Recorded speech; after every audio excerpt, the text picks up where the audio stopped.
How are ya? Hiya. Hiya, hiya, hiya. How's everybody doing today? I know we're doing Wade one more time, a couple more times, and then I do want to do something else soon here. I just like gotta finish this. Oh my god, I am so hot, guys. I just got like a hot flash. How's everybody doing? Whew. Anyway, I broke a few of them down into individual ones that I thought would be interesting to read through. So we have and I found out because remember, I have these unredacted. Now, yeah, they did redact some things, which remember, I try to tell you which things they're redacting, which ones I'm redacting. They don't redact names or anything like that when they send them. They just redact. They redacted some like just random things. I think it was like people talking about unaliving themselves and stuff like that. My point is, I do have their full names. So that Gwendolyn is actually the mitigation specialist. Remember, I was trying to figure out who is this Gwendolyn because he's asking her like almost like professional questions, like, "Oh, can you look up, Kevin, his lawyer or whatever?" And then I come to find out it's the lady that's sitting beside him during the trial. That's Gwendolyn, the one writing. So we're gonna go over through her messages now that I realize who she is. Here, let me share my screen. I'll show you. I'll show you who she is. We'll start with her. And it is because, like I said, I have her full name. So this is definitely her. And she is, I am hot. Okay, so she's,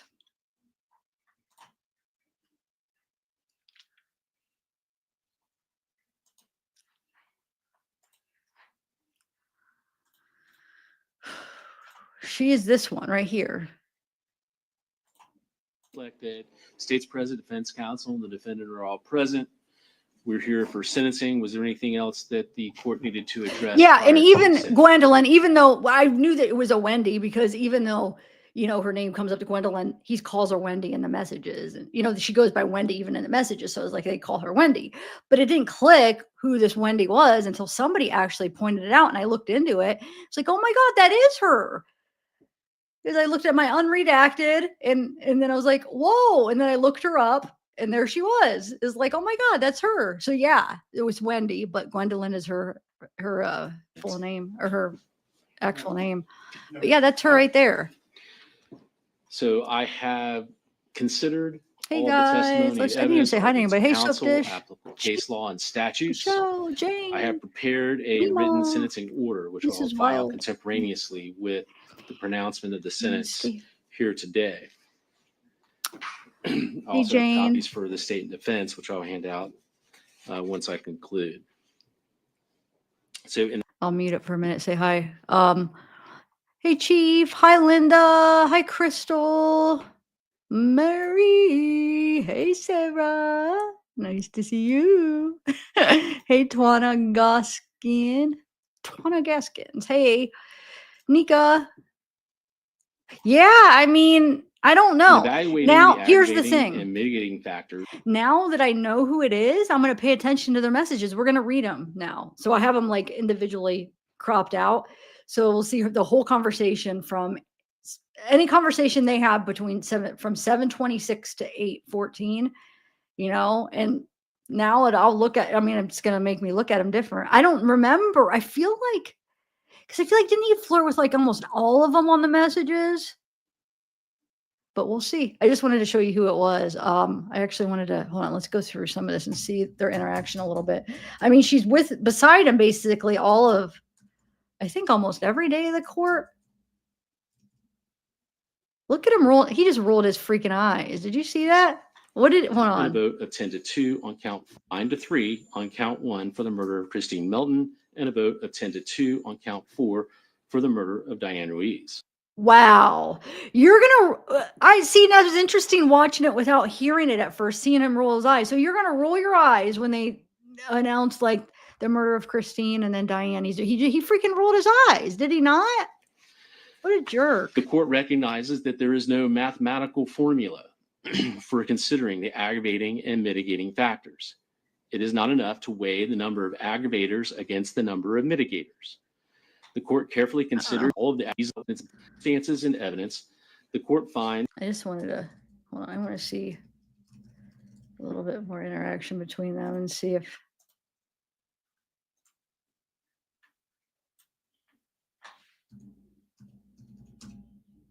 There's no. What does he say? I think it'd be more appropriate to handle. Come down from Mr. Wade Wilson. September 16th would be fine. Okay.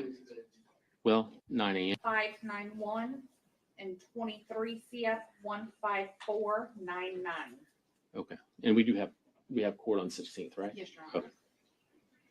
Judge, if I may, he also has a VOP warrant out of Broward County, Palm Beach County. I'm going to get in touch with the authorities over there, but if need be, we'll ask the court to ROR him on that VOP warrant so he can be taken up to. Well, that's not a motion in front of me today, but if you certainly able to file whatever you want to file, and Yes, I'll consider it. Thank you. Anyway. Anything else? Not from the state judge. All right, sir. Then, Mr. Wilson, you will be fingerprinted and remanded to the sheriff's department. It'll be held without bond and for transport to the Department of Corrections when it's appropriate. If nothing else, then we're adjourned. Anyway, I just wanted to show you. That's who we're going to be reading is hers right now. So just wanted to show you. I just want to show you a little bit of interaction with them. Like I said, I'm not going to go back through the whole trial, but they do. I remember them talking a lot because I never was sure who she was, and I just remember, she always kind of sat beside him and they talked a lot. Anyway. Oh, hi, my cute face. That's cute. Hi. You're my cute face girlfriend.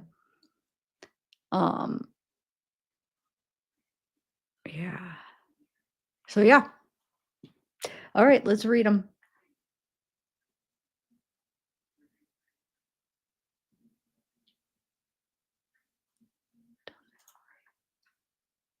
Yeah, I don't know. I mean, of course, there's 5 years worth of phone calls. So obviously we haven't heard all the phone calls, because I think we heard some of the ones at the beginning and then she went towards like the more recent ones.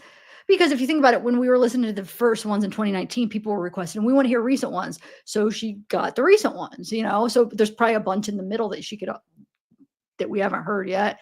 But I mean, they're expensive. So it's, but as far as past the 10th, I guess there's none past August 10th.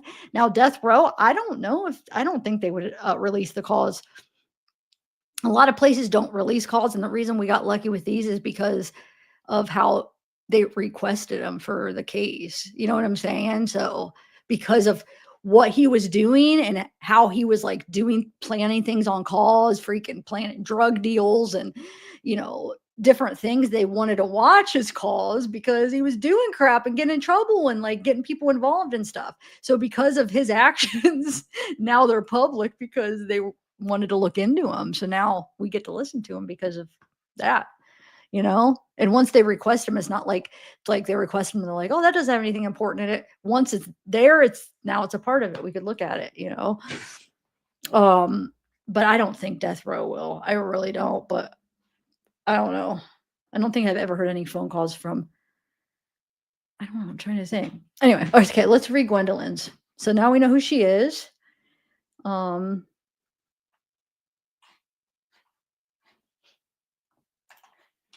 everybody doing now?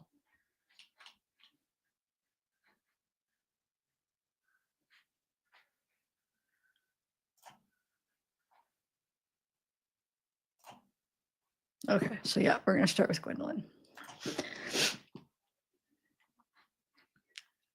Okay, let me take a sip of my.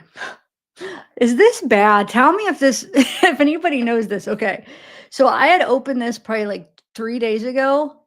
It's been sitting out, but I've had it covered so nothing could get in it. It doesn't go bad, right? It doesn't need to be refrigerated, right? Because it hasn't. I mean, it's not. It's still cold. Like it feels cold because it's not like it's hot in here. I have the vents closed on the heat. You think it would still be good? I mean, I closed it so no spiders or anything could. I'm going to try this a bit.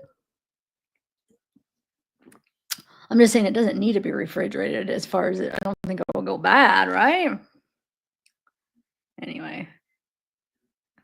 Like I'll get sick. I don't think so. I think I'll be all right. Okay.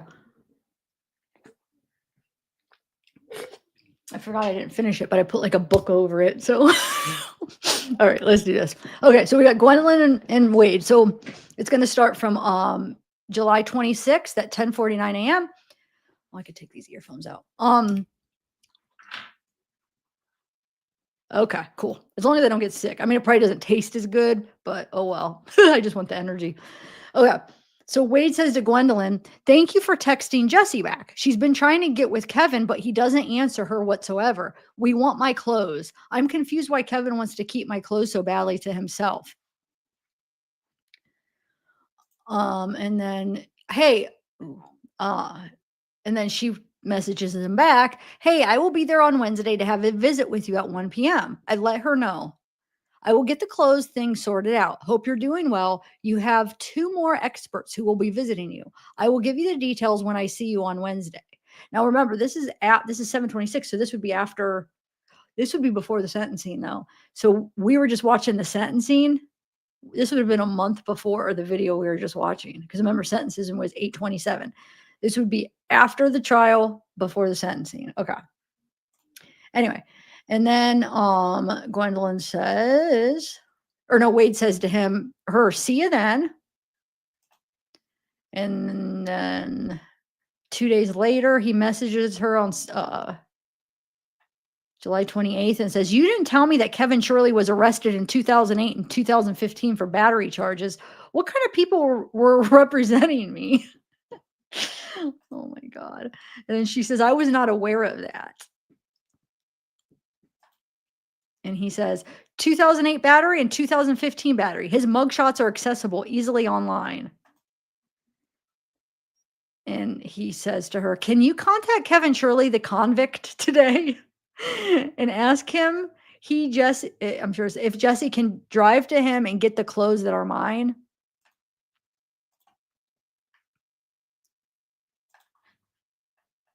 And then Gwendolyn says, I will get it worked out for Wednesday. And Wade says, maybe Kevin's 2 domestic violence charges are disrupting him from giving my clothing up. He's being such a jerk. Like, first of all, Wade, Gwendolyn has nothing to do with this Kevin Shirley stuff. I mean, I don't know, it's funny. Then that's just redacted. Now, this is the one they redacted, so I have no idea what they redacted. So if you notice, the thinner redactions are the ones that they did. The thicker ones are mine. Anyway, he says, soon YouTube. There is a person who has released the recordings of the phone call between me and biological father. The person also promises more recordings coming. This needs addressed as well. This should be some issue since my case is not over. Jesse has the full information to give you. So remember, August 1st is the first day the first phone calls come out, and it's him and his dad. Remember, August 1st, the one with him and his dad, where he basically confesses to his dad, the phone call. That comes out, hears that there's supposed to be more. He thinks that because his case is open, I got news for you, Wade. A lot of counties will release things before there's even a trial. It happens. You already had a trial and been freaking the verdict. It just depends. Some places you can get things before the trial, and sometimes they have to wait. It's not that weird. I would say like half and half. I mean, you can get them before the trial. So I don't know why he thinks that, nope. Anyway, Gwendolyn says, your calls should never be made available to the public unless they are used in court. And Wade says, I did a video call with biological father when I first got arrested in the jail. Somehow, some way, the call has been made public on YouTube. Can you help? So what I think he's confused, and he thinks it's the video call. He probably forgets about the phone call, and he's probably hearing a call where you admitted to the murders. He's probably remembering that video call. I bet you he forgets the phone call. Like, think about it. The first thing he probably remembers is that video call face to face with his dad. And that's probably what he originally thinks it is, but that's not. What it is the phone call. The video call doesn't come out until what? Like a month later? Anyway, so yeah, he thinks it's that. Gwendolyn says, I will research the SOP confidentiality with jail calls and video visits. Do you think he recorded it? So asking, like, you think your dad recorded it? Wade said, biological dad did not record it. This was a video visitation, which it wasn't. So he's wrong on that one. Meaning he came to this jail and sat down in front of a screen and communicated directly to me. The only ones who recorded it was the actual jail themselves. So somehow, some way, the jail or SA or the cops released it. It's gone big viral all over. We need to do something. Like I said, the video does get released, but this one that's on the first was just the phone call. Anyway. All right. So he says to Gwendolyn, spoke with Lee, told him issue. So Lee is his lawyer, Lee Hollander. He claims he will file motion on Sunday for investigation into sheriff's office. Can you follow up with him and ensure it is done? And he says this recording was not part of the evidence so far as the SA never introduced it in court or had it listed as such. I have Lee filing motion Sunday to conduct investigation into the sheriff's office. Thanks, Wendy. She says, yes, I will. I heard it. We'll keep you posted. Ooh, wait. So that means she heard the phone call. Huh. So she's listening to phone calls from prison, are we?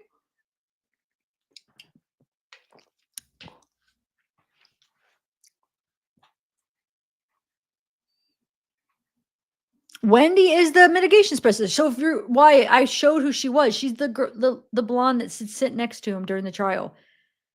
It's Gwendolyn. Wendy. They call her Wendy. Yeah, she is the mitigation specialist, whatever they do. And then Wade says, okay, do me this favor. No matter what, proving fruitful or not, just make sure if you have any say in it that Lee gets to filing a motion to cover this by requesting the investigation. I want it on record. Thanks, Wendy. And then he says, by the way, Jesse did send you an email containing medical records and all scans.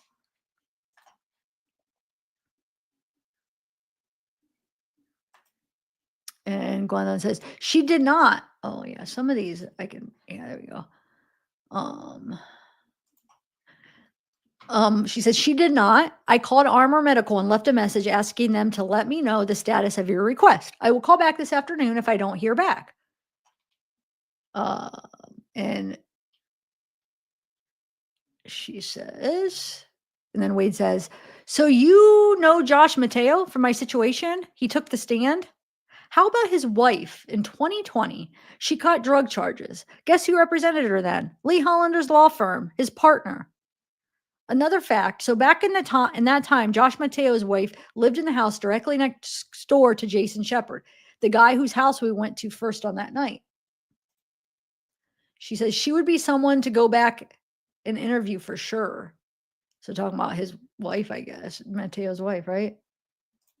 And then Wade says, hey, Wendy, good morning to you. So now we're on August 5th.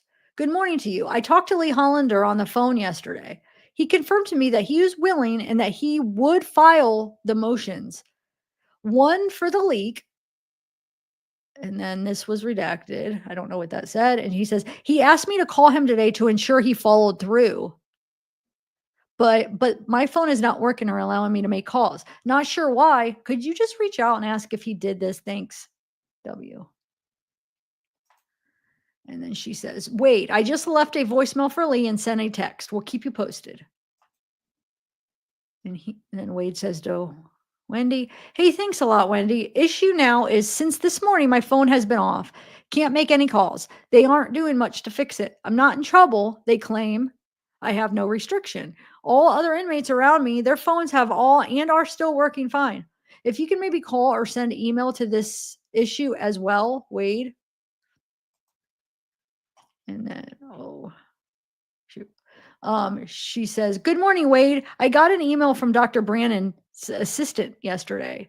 He is on standby for a trial, so he may have to change your scheduled meeting on August 7th at 8 a.m. to August 9th, same date as Dr. Rubino.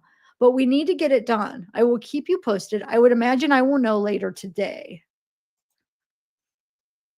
And then he says back to her, wonderful. I'm establishing an interview, as I mentioned, with a YouTuber for August 7th at 4:15 p.m.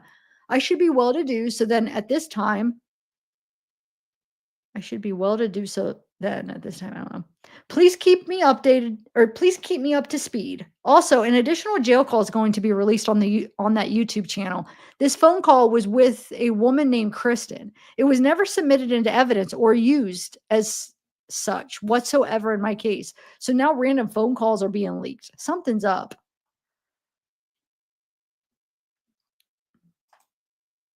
And she says, I will keep you posted about the evaluation and time and date. I would caution you not to mention anything about the details of your case when you speak to YouTube peeps. And he says, guess what they've done today here? They have erased all my people from messaging, stating for reasons as I've see third-party person to post on social. As I've see third-party person to post on socials. That's not permitted? Question mark. So he's asking, like, I can't. So basically, I've seen third. Is he talking about like when he gives them something to post for him or whatever? So he's like, is that not permitted? And he says, YouTuber is releasing another call today. It's with a girl named Kristen from 2019. It was not submitted into evidence or used in the case at all. So tell me now how that's okay. And this is another one from Wade to her. It says, what's going on is the jail is disabling communication, emails, and blocking phone numbers, even to people who have no purpose in my social team. I feel very concerned right now and would ask for any help you could provide. Gwendolyn says, so are you unable to reach out to certain people, contacts? And he says, yes, they've deleted some people from my contacts and blocked people's phone numbers. It is insane. Can you speak with my person that you like talking to? You know who I mean. She's sweet. Contact her on email for more, but please reply to me here. Probably Jesse, right? And Gwendolyn says, wait, for your information, it looks like Dr. Brannon will be doing the 8 a.m. eval tomorrow morning via GTL. And he says, Wendy, today Dr. Brannon was experiencing issue on the jail's behalf of the technology. He has made another date for the 9th at 8 or 9 a.m. Did I have something else on the 9th? And she says, Wade, you have Dr. Rubino on 8/9/24 at 1 p.m. in person.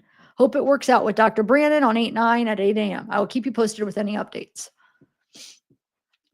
I'm sorry. I guess these are kind of small. Just some of them are big and some small. So, okay. So that was with Wendy.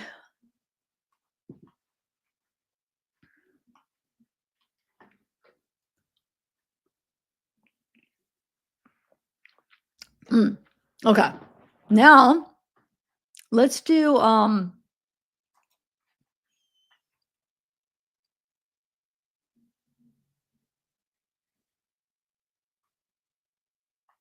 yeah, nice. All right, we're going to do Courtney now. So I individually separated all the Courtneys. So Courtney, I think everybody, if this fall in this case, probably knows who Courtney is. She is, oh, here, actually, I have a couple pictures. She's the one that does the TikToks, right?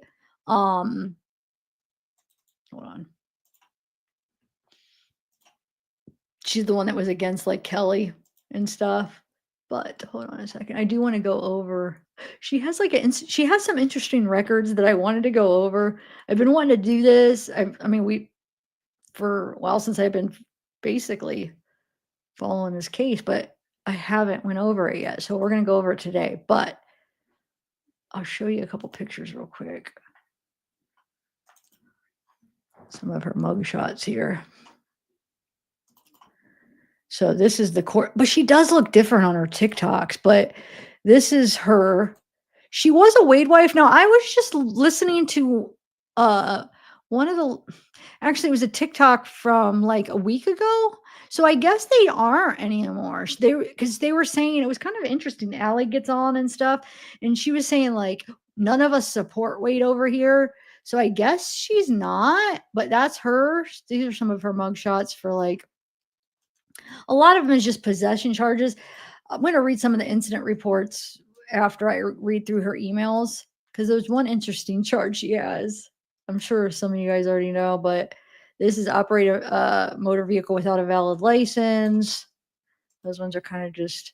This is the one with deadly weapon without intent to kill. That's the one I want to go over. It's kind of interesting, but that's who she is. She's the one. So I'm going to go over her messages, but she's this one here. Let me show you one of her, like this one that does that's her, the one that does all the TikToks. She was like, well, Wade, she actually knew Wade before this. Remember, she was like maybe his, I guess, a quick girlfriend of his at one point before he, like the year before he went to jail. But that's her right there. Okay.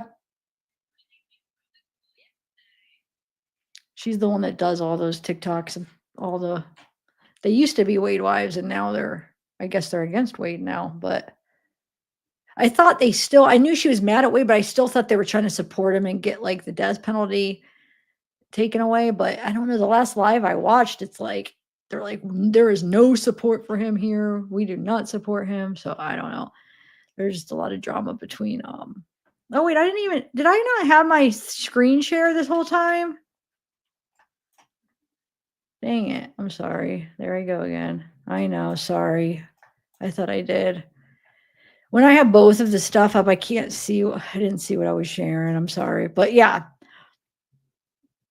that's her. Like I said, I want to go over some of the incident reports for her arrest, but I'm going to read her emails first, or her messages with her and Wade first. But yeah. So but I have the actual reports we could read through. Because there's one, which is the intent to kill, or without the intent to kill, sorry. Well, I brought up this here. This is what I brought up. This is her that does these TikToks. I had this up. What did you think about the call yesterday? And then this one, the one that always has the kids, the loud kids are always in the background. So you've talked. But yeah, that's her. Okay, so we're going to read her messages right now. All right.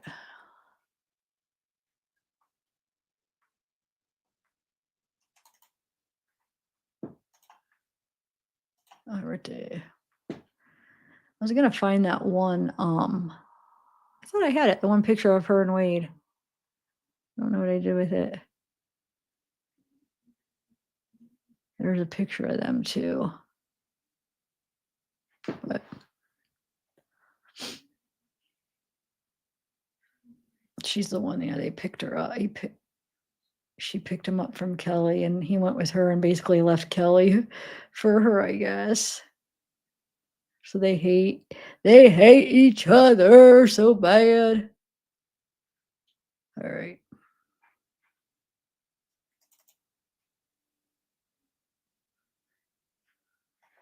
All right, let me pray. I'm sorry. I was just trying to find that picture of them too.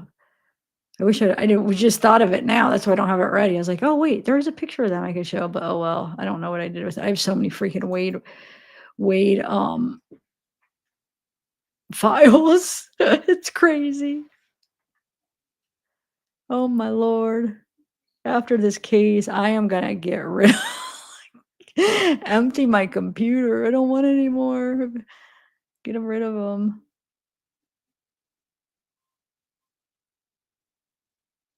Yeah, I have no idea what I did with them. All right. Okay, so Courtney and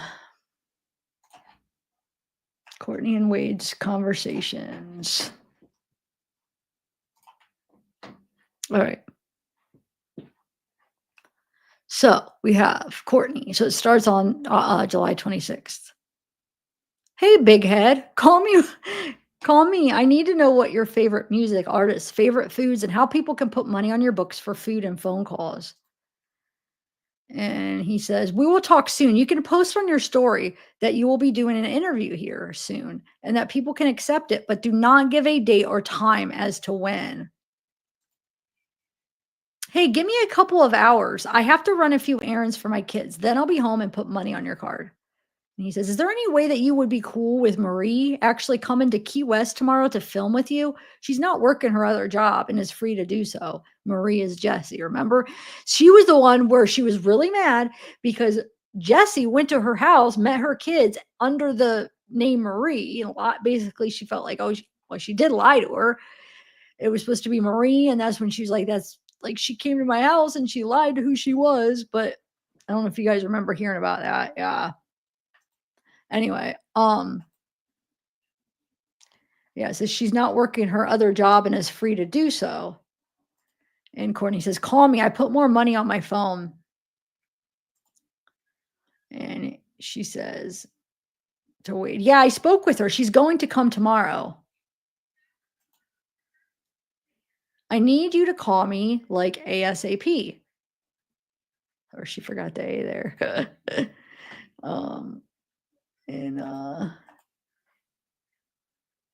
She says, call me tomorrow at 10. Also, this woman says she's a psychic and wants to talk to you. Her name is Katya. And then she says, my user is Katie Tag or Katie Ag in the app. That's what she said when you call. I'm going to do a live, so call at 10 o'clock. Oh, she's saying that person said my name is Katie Ag. So the psychic, right? So this is August or July 29th. Now we're at July 30th. Oh shoot, sorry. July 30th. She says, if you have a meeting with your lawyer at 10, call me before then. I have over 1,000 people tuning in. And Courtney says, never mind, because I can't find my other effing phone to record this. And the other phone is nowhere to be found, so I need time to look for it. Let's just focus in on your interview today first, and then later we will run the live. That Wade says that. Like, Wade's trying to focus on the interviews. Courtney's all preoccupied. Let's do this live. Let's do this live. Basically, Wade's like, no, you're going to do this interview with Marie, And Courtney says, I can record our conversation. So if you want to give me a call now so I can put that out there, I'd really appreciate it. She's here. I found more messages from Kelly. Now, Kelly's Wade's ex, Kelly. And he says, that's great. Keep your head up through this with Marie. No pressure. And you got it. This will come out the very best. Actually, you know what? I should play that. You want to see the video that they made? We had watched it before, but like now watching it as we're like seeing them talk about it. Yeah, hold on. I'll play it 1 second. Or should I play it at the end of the messages? What do you guys think? He says, calling Marie now. Call Marie. Call me. Maria's recording. So he's saying he's going to call Jessie basically. She thinks it's Marie. And Courtney's like, call me because Marie's recording, right? She says, no, call me. We just finished. And then they redacted that. And Wade says, why? What the F happened to you? So this is a response to that. Right? Huh. So maybe it was like, maybe she was joking because it seems like they like to redact things that are talking about like unaliving. So like I could see it like being like a phrase where it's something joking around and she says that maybe. I don't know. Says something that, because then he says, why? What the F happened to you? I don't know. Anyway, so Courtney says this, they redacted this and it says, I wanted to get that interview done and out there. I want you to live, Wade. I'm sorry for being absent all these years. I'll make this bigger. Sorry, guys. I'm sorry for being absent all these years, but when I heard you got locked up, I went and called the jail and asked them if you had a bond and what you were being held on, and also wrote you, but my letters kept getting returned. But I never stopped thinking about you, and I never stopped caring. And I'm going to do whatever it takes to change the narrative that the whale painted you out to be this monster, which you aren't. Marie was smiling ear to ear when I was recalling memories of you. What whale is what whale? You talking about the victims that he killed that he freaking killed? Oh, you want me to play it now? Okay, hold on. Yeah, I will then. Hold on. So we left on 21. Yeah, hold on. They actually took it down from Facebook. It was up on Facebook, but I have it on my video. Hold on. You know why? Is because then her and Jesse had that falling out. So she took it off of Wade's, and then she doesn't support Wade anymore. So she took it off the page. But I got it. Hold on. 1 second, guys. And it's going to be easy to find because it's at the beginning of my video that I play it on. I played at the very beginning. So 1 second. Trial. Wade Wilson in court. Wade Wilson kiosk. Nope. There it is. Okay. I found it. So this is the video her and Marie, aka Jesse, was working on. And like I said, it was on the official page, but they ended up taking it off because after she stopped supporting Wade, basically. All right, here we go.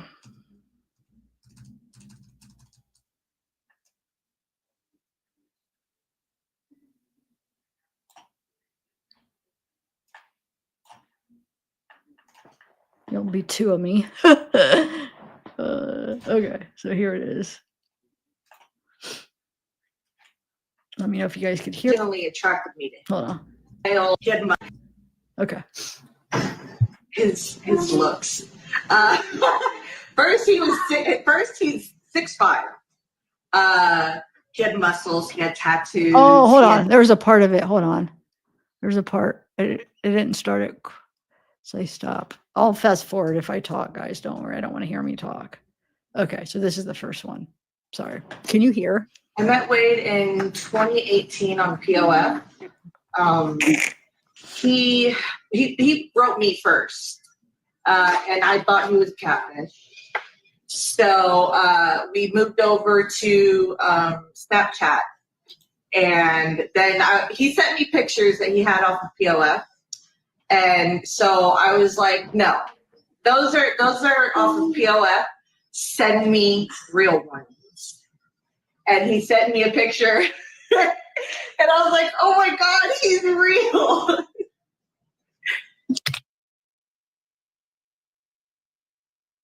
One second, guys.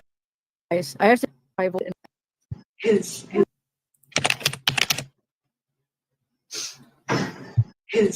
looks. First he's 6'5". He had muscles. He had tattoos. He had these dimples, a beautiful smile, and that's what originally attracted me to him. But afterwards, what it was he was sweet, and he was kind, and he was understanding, and he understood that I had a child with special needs, and he's just everything that he would say to me was like the perfect answer.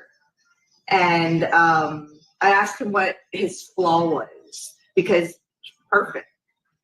And he told me, I think he was 24 or 25 years old at the time. He told me that his only flaw was that he didn't have a good woman in his life. Yeah, he is. Anywhere we went, he didn't even know the people. We went to Winn-Dixie. He didn't even know them, and he was sitting there talking with them like they did lifelong friends.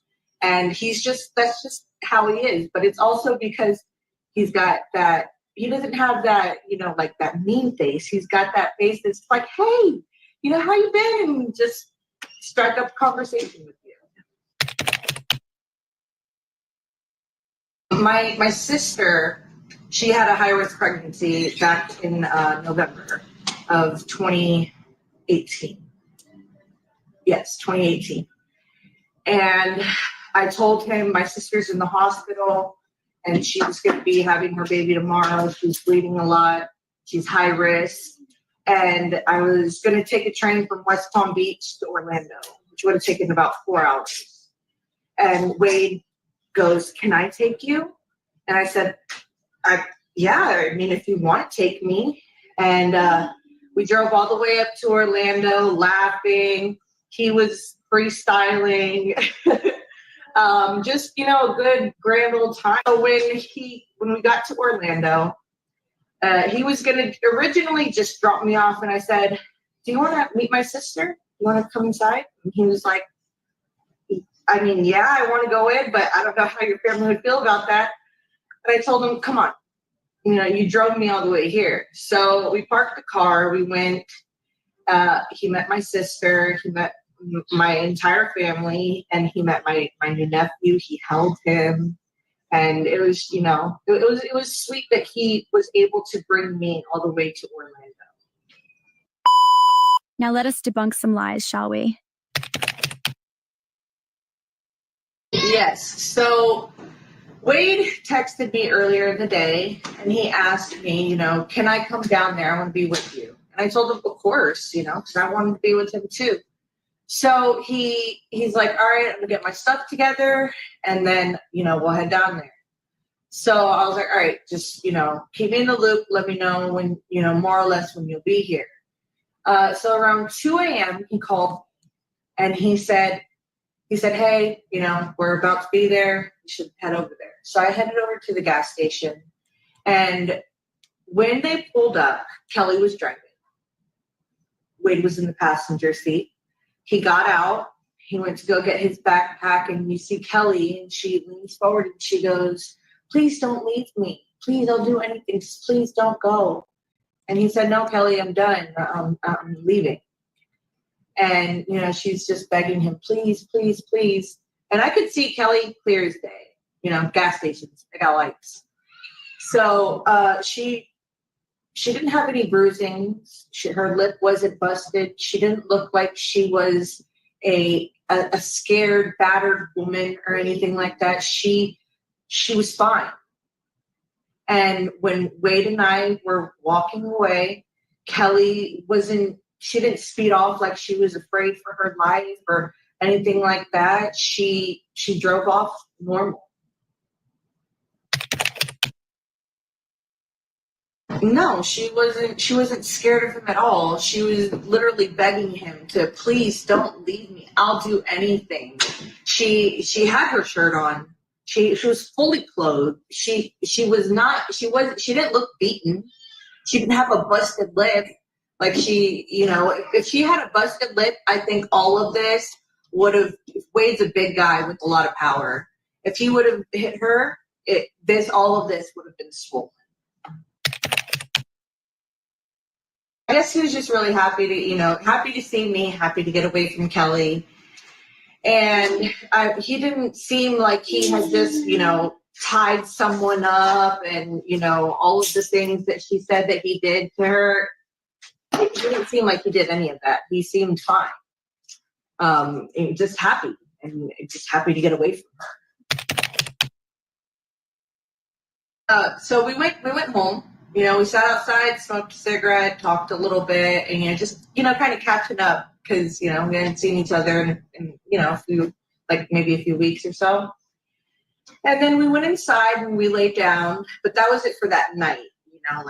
And then when we woke up, Kelly was messaging him, emailing him, and oh, I have your EBT card here. What's the code? Blah blah blah. Just trying to get him to respond to her. And I just kept telling him she'll eventually stop, but it didn't.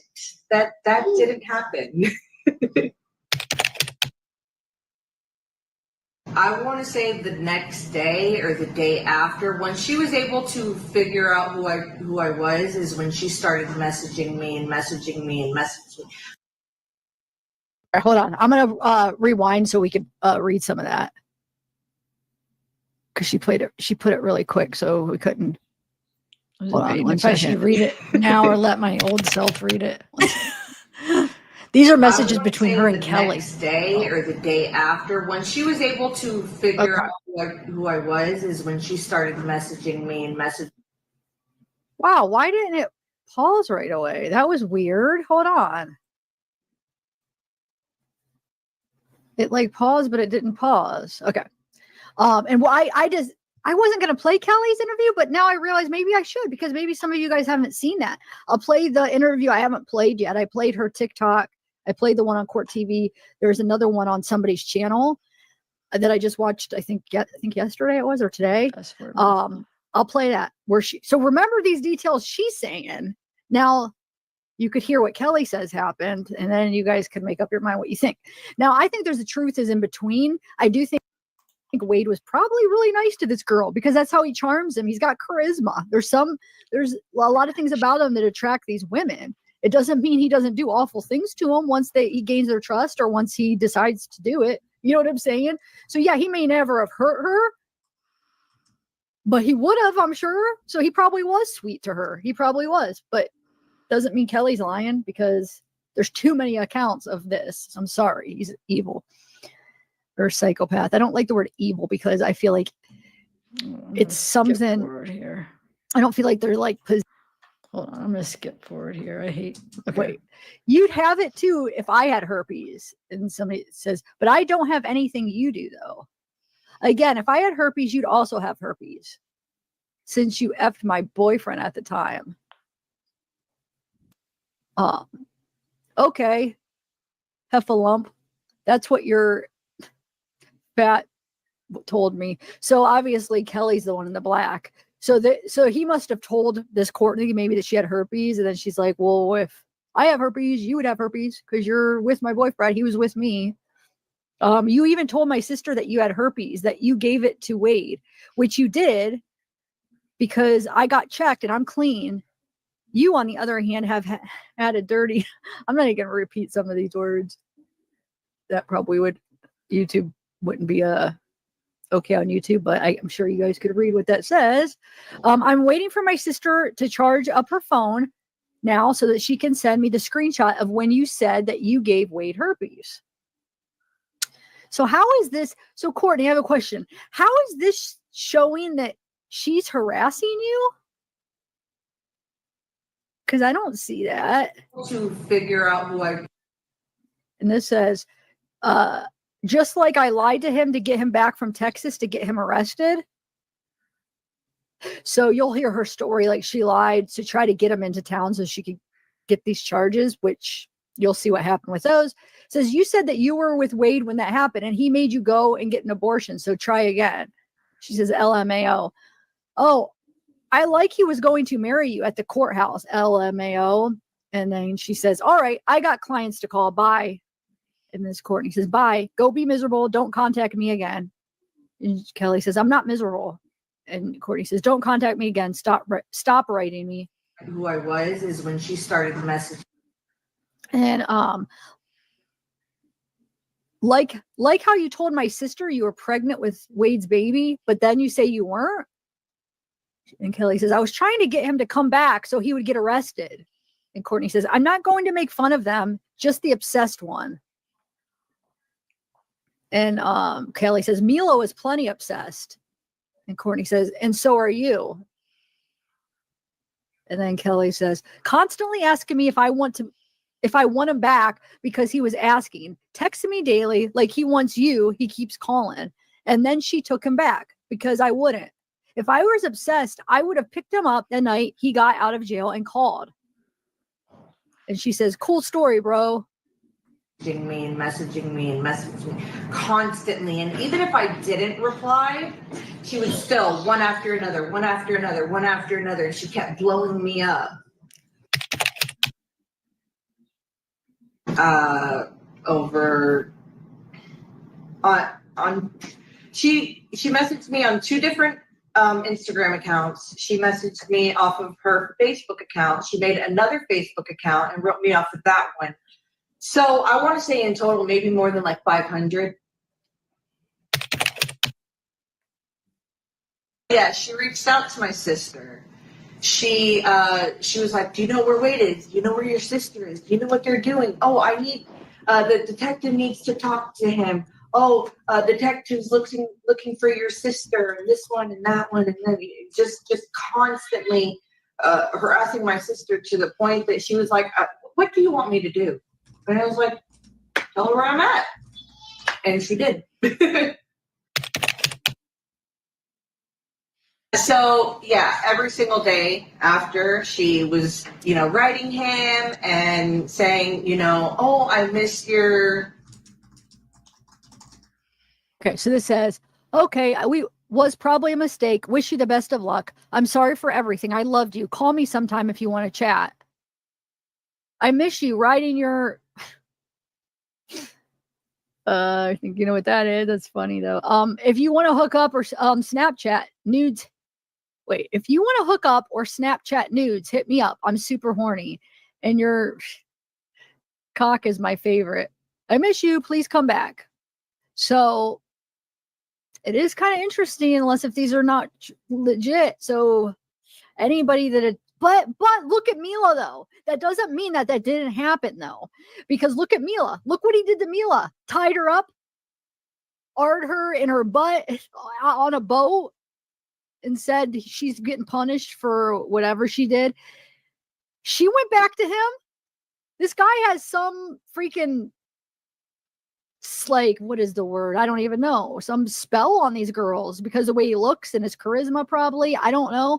But that doesn't mean, just because she's saying this, that doesn't mean he didn't do what she did to her, because Mila's a perfect example. Some women just, I don't know, they're attracted to these mean guys, and even if they treat them really bad and do stuff like that to them, they still will take them back for some odd reason. It happens all the time. Now, I bet you she would say though she was just trying to get him to come back in town. I don't know if this was in the same time where she's trying to get him arrested, so maybe that, I don't know. I don't know. But yeah, it doesn't mean that he didn't do it. That's bullcrap. So this Courtney better watch out. Well, this Courtney's lucky he's freaking in prison or jail right now, because she would experience some of this if she would, be with him. She's lucky. And I miss being on top of you and things like that. And she also said that if he wanted to trade nudes on Snapchat, that he could. I speak to Wade every day. Just basically, letting him know, everything's okay. I'm going to try and help him because I want to help him. Wade's a good person. And, everyone believes what they hear on the internet, that he's, such a bad person, because nobody else has come forward because they're probably afraid of the backlash that they're going to receive. I don't care. I want Wade. I want people to know the person that he is and the person that I dated, and that he's not this monster that everyone is portraying him to be.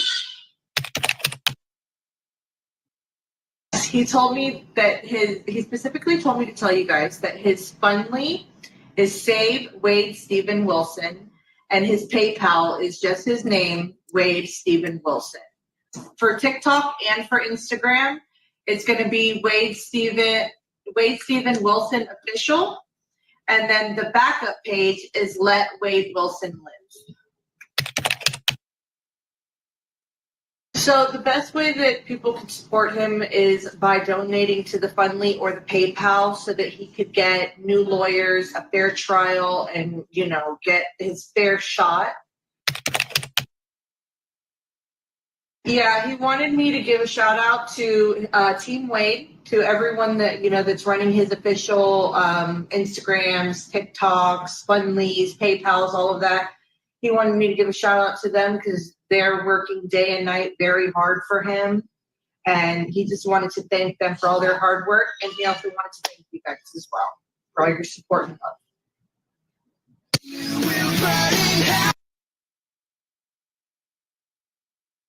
love. Okay, so so Jessie was behind that camera. She's the one that Marie went there to record it. So she's probably sitting there behind it, probably is the one that came up with a lot of the questions and stuff. Okay, so we're going to continue with her. So Courtney and Wade's messages. So, but that was basically how Courtney was introduced into this Wade case.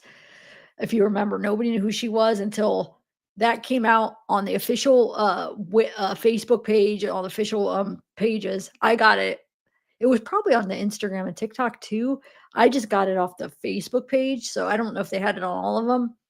And that's how they introduced it. And they were trying to like make Kelly look like the liar because Kelly was talking, bad about Wade. So they were trying to make Wade look good. So let's get Courtney to tell her side of the story, make it look like Kelly's, lying and that Wade's this nice guy. So whatever. Anyway, so that's that. Now let's continue with the messages, and then we'll go through a few of her incident reports for arrest. And I'm not trying to judge Courtney. Like, I mean, we all make mistakes or whatever, but it's an interesting charge that she has. So I thought, I've never went over it before. And I've always wanted to go through like the, what happened, because it's kind of true crime. I mean, that would be like a true crime case, what she did, if you think about it. Okay, so let's continue with these messages. All right. So we're on July 31st. We just saw they were talking during this interview, like, hey, we're recording, call me, blah, blah, blah. Okay. So now Courtney says something's redacted. And then she says, I wanted to get that interview done and out there. I want you to live, Wade. Oh, I just read that already, huh? This is the one I read where it says, I'm sorry for being absent all these years, but when I heard you got locked up, I went and called the jail and asked them if you had a bond and what you were being held on, and also wrote you, but my letters kept getting returned. But I never stopped thinking about you, and I never stopped caring. And I'm going to do whatever it takes to change the narrative. That whale, Kelly, I'm sure, painted you out to be this monster, which you aren't. Marie was smiling ear to ear when I was recalling memories of you. Actually, let me exit out of some of that. Okay. Okay. And then she says, so I found videos of you rapping at the gas station. That's spelled wrong. But it is very vulgar. And Brooke and Marie said, don't post it. Now, remember that originally came out and it was played with music over it. We didn't get to hear what Wade said. But now recently, I don't know if she's the one, maybe she put it out now because she doesn't care that it makes him look bad. But recently it came out where you could hear what he was saying. Anyway. All right. So Courtney says to Wade, hey, this is August 2nd. Hey, don't know why you're not talking to me, but I'm still here for you. I've been informing Marie of all my findings, and I found someone whose uncle does death row inmates, and he might be interested in your case. His name is Robert, and we're trying to see if he'll take on your case pro bono. Also, there's some girl, her username is Unstoppable Laura, and she's claiming she's come to see you, and you and her talk, and she lies on you. I'm pretty sure you've been told. I've also been talking to Haley. I love her. We've been doing a lot of investigating, and someone just shared your phone call with Mila. And she says, I'm not going to keep reaching out. I love you and I wish you nothing but the best for you. I'm going to still support you till the very end. So remember, before that, it was like 4 days or 5 days he hadn't responded, and now. So you were like just using me to speak on your behalf. So that is kind of interesting. So she does the recording that day, says we're finished with the recording. He doesn't respond at all again for like 4 or 5 days. She just made this recording for him, making him look good, right? Probably lying a little bit or exaggerating. And then all of a sudden she feels used because she's like, wait a minute, you had Marie, Jesse, come down, do this recording for you. I talk you up. And now you just ghost me for like 4 or 5 days. So, I mean, I kind of get like, what the heck? So anyway, she's like, you were just using me to speak on your behalf. Because come on. I know you see my messages. And he is. He's reading them. Actually, let me go up and see if he read the last couple. Yeah, look. Huh. I want to see when the last time he responded. Hold on. Hold on. I just want to see something. So, hold on. So 7:30. So July 30th is when they recorded that video. Okay. And that's the last time. The last message he said is like, what the heck happened to you? Because Marie is supposed to be recording. So now they record it. So yeah, he doesn't respond. So what did I say, 30th? So 5 days, 2, 3. So far it's only been, no, he only took like 4 days. He didn't respond for but I see after they record it, like few days pass and he's not responding. So she's like, what the heck? Did you just use me? Okay. So August 2nd. So finally, August 3rd, he responds and he says, I have never used you, Courtney. Never and never could or would do that. I've been so busy lately. I hope you understand that. But what's up? And she says, I have been busy too, not giving away too much info, but getting my videos and pictures out there. You have so much love and support. And I've met so many people. I have someone trying to get their uncle work pro bono. I've been putting your TikToks out there and getting people to donate to your fundly.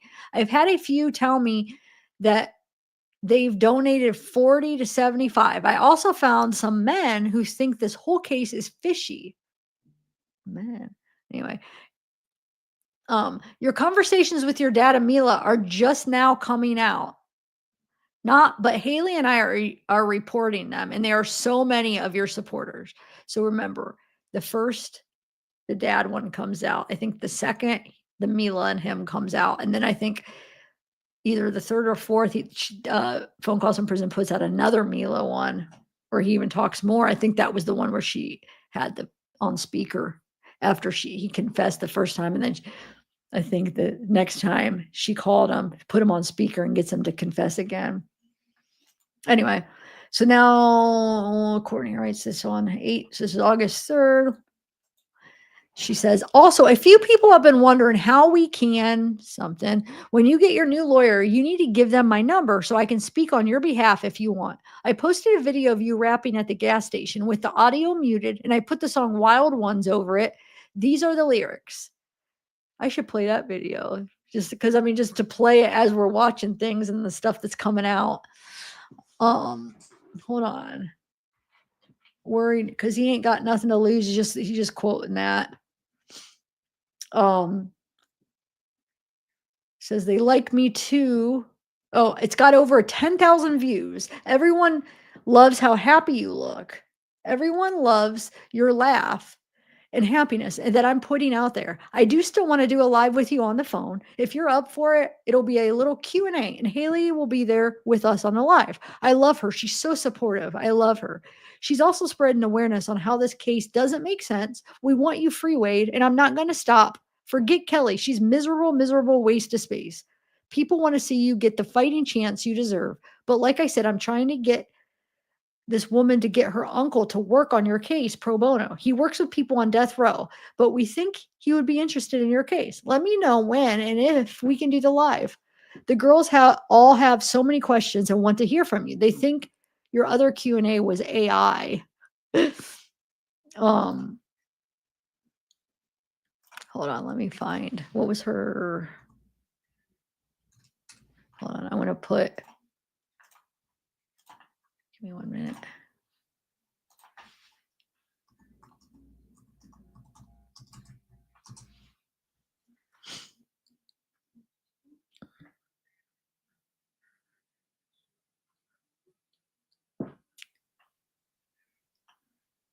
Oh. Trying to find where she posted that.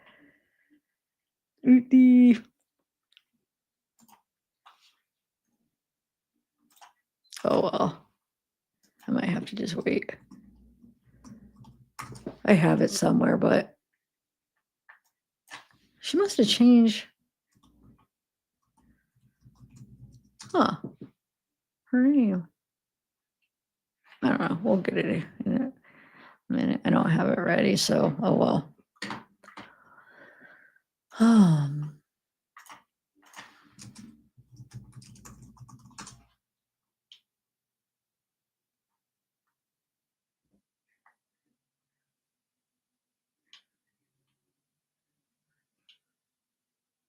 Oh, is it?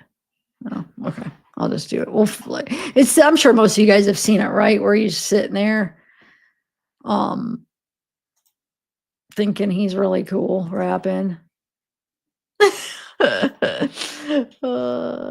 really does.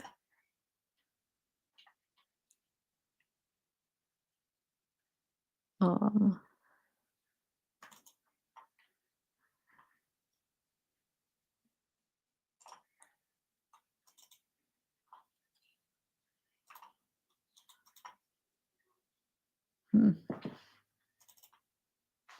All right. So she says, except Jennifer. She's from Germany, speaks English, and very popular on her channel. She needs to speak with you. And then she says, sorry, it's Jennifer, is what she told me. And he says, what the F would you do a live with Kelly last night? Why the F would you do a live with Kelly last night? And he says, you don't go on a live with someone you claim is your enemy. The F is up with you. And she says, I effing defended you. So before you go causing me the F out, get your effing facts straight, Wade. I'm the only person who's out here defending you. So watch it. She jumped on my live, not the other way around. And he says, appreciate you clarifying that. Then so you're good. And I was just double checking. You know, stuff gets crazy, but I know you got my back. Don't doubt that. It was odd hearing a live with y'all too. But anyway, she's really gonna love what comes next, LOL. She says, I literally have to put everything with my family and my kids on effing private. My family is put at risk for defending you. I have people telling me how funny it would be if my kids were killed. Kelly's friends. Really? Wow. People are really freaking saying that. Like, see, that's just messed up. Why? I just don't understand why we can't be adults and like why you threaten like kids or like that's just, I don't know. Is that really true, you think? Wow. Anyway. Says, and I didn't have her on my live and cake it up with her like we were friends. I mean, you were writing her how much you loved her in 2019. Yeah, she's showing her proof, but makes her look like a liar. But yeah, I'm the only person who knows you who's effing defending you. You don't call or write me for days, and then you write me to cuss me out. Miss me with that BS. I'm still out here defending you. So the least you could do is say thank you. And instead of cussing me, ask me. And everyone still thinks Kelly is a stupid, lying.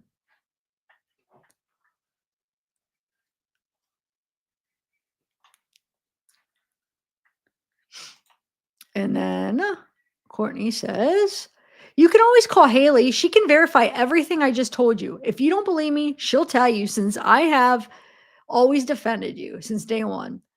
And he says, nah, I believe you with my whole heart, Courtney. I really do. So thank you for everything. You've been up doping with holding me down and having my back. It means a lot from you. And then Courtney to Wade says, I told you I got you, Wade. I always will. I always have love for you. Kelly has been trying to get your family taken down, and any lies I hear, I made sure to shut them down. I'm literally here for you, Wade. I want you free. I want you to live. And Haley and I are doing everything we can to spread awareness about this case. You really do need to call her and thank her, because this girl is going as hard for you as I am. The amount of info on her page about how this case is fishy, she should be your lawyer. about visitation. Would I be able to do a video call with you, or how does that work? I would love to video chat with you. And do you want to do a live? Your TikTok wives are impatient. It's a good thing I save everything and have all your pictures because everyone said you genuinely looked happy with me and thanked me for speaking up for you since Kelly has been determined to make you a monster. But I have 5,000 women following me who want you to live, and even more around the world who will hear your story and it'll change the narrative. I swear it will. Your Fundly is growing. It was stuck on 9,000 for the longest, but we're up to 15,000. But your supporters are there for you, and we all want you free. And I'm hoping with my peace, the entire world will see you in a different light. And then Wade says, my page is live, runs at 12. Let me know what you think.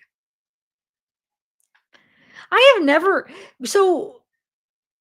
oh, never mind. I thought he was saying something else. Never mind. So he's saying at the time 12. Okay. Courtney says, I'm on it now. And she says, wasn't Tommy down here with you? I remember the last night we were together, you were riding around with someone named Tommy. And he says, that's what she said. And he says, yes. Yeah. So he's saying, yes, that was Tommy. And Courtney says, I knew it. I remembered that yesterday when the girls were asking me questions. Do you remember the picture you sent me when you were, I guess, scuba diving? And it was you and two others. It was Ian and another guy. Who was it? And Courtney says, Tommy is the reason why we broke up, because he wouldn't bring you down and shut his phone off that night. And she says, how much is it to do a video call with you? I'm so happy to hear your side because nobody got to hear you. When Marie shares the story on the page, I would like to share that on my page as well. I want everyone to know your story. Also, are you on lockdown 23 hours a day? And Wade says, yes, you can and need to share it on your page. I would love that. 23-hour lockdown. Yeah. For the past 4 years with no one but me in the cell. And Courtney says, don't worry, Wade, I got you. We'll get you out of there. I'd like to talk on the phone with you later if you're up for it. It doesn't have to be a lie, but I'd like to hear your voice. And then she says, damn, dude, at least give me a damn call. Wait, what was the time before? 2:29. And he doesn't call all day. He doesn't respond all day. So she's like, yeah, at least give me a call. And then she says, and Wade says, finally he responds at 10:17. Never forget about you. I will call, but I'm working on something big at the moment and we'll tell you about it. And I think he's talking about that YouTube channel, right? Annie, the Annie interview he was supposed to do. And she says, sounds exciting. Have a good night, Wade. Can't wait to hear about it. Courtney says, hey, do me a favor. Give me a call by like 10:30. I need you to do a small live claiming that you don't know this Aura chick and that you guys aren't together, because she keeps claiming all over TikTok that you're her man and that you guys are going to get together and she's in contact with your parents and you're giving her power of attorney so you can do all sorts of things for her. So I want to sort that out. Everyone on TikTok and I want to shut down the claims. Actually, I'm going to read her messages. So they've been releasing her messages, this Aura person, her emails, I should say, not messages. So hold on. I have them actually. Hold on a second. Let's read those really quick and then we'll continue since they're talking about her. And remember when the last messages I read too, he was telling people about this Aura, and I think to Dawn maybe, and was like, oh my God, like she's lying. She's full of it. He'll probably talk to Courtney more about it. Let's read some of her emails. Hold on. 1 second. What do you guys think? I kind of like this as we're reading things. If something I could share that they're talking about, we could do it. All right, here they are. It is, I might have to go over a couple. That one's Haley, which we could read those later, but I want to find the Aura. I'm probably not saying it right. Aurora, or I don't know. Okay. There it is. Okay. Oh, wait then. It would be her then, because it's coming from Kirsty, but look. Oh, so that's who it is? But why is it saying from? Okay. So these are all these ones right here. All right, here we go.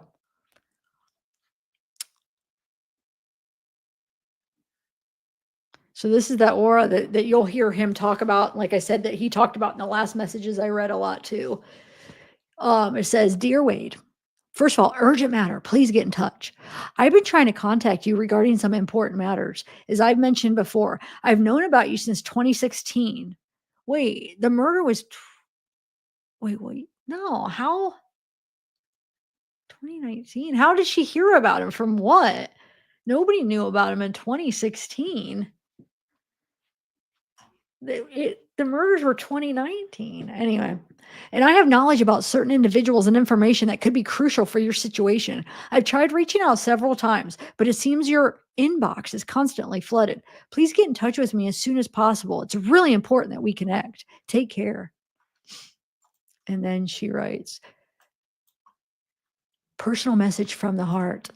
Dear Wade, it has come to my attention that you've apparently sent a message to the world about you and Jesse. My heart dropped when I saw that. I am truly baffled after these past 8 years of knowing about you and defending you publicly, though anonymously, enduring online abuse, harassment, and even being doxxed by your ex, Courtney, who is close friends with Jesse. Oh, and I forgot this date is 9/16/24.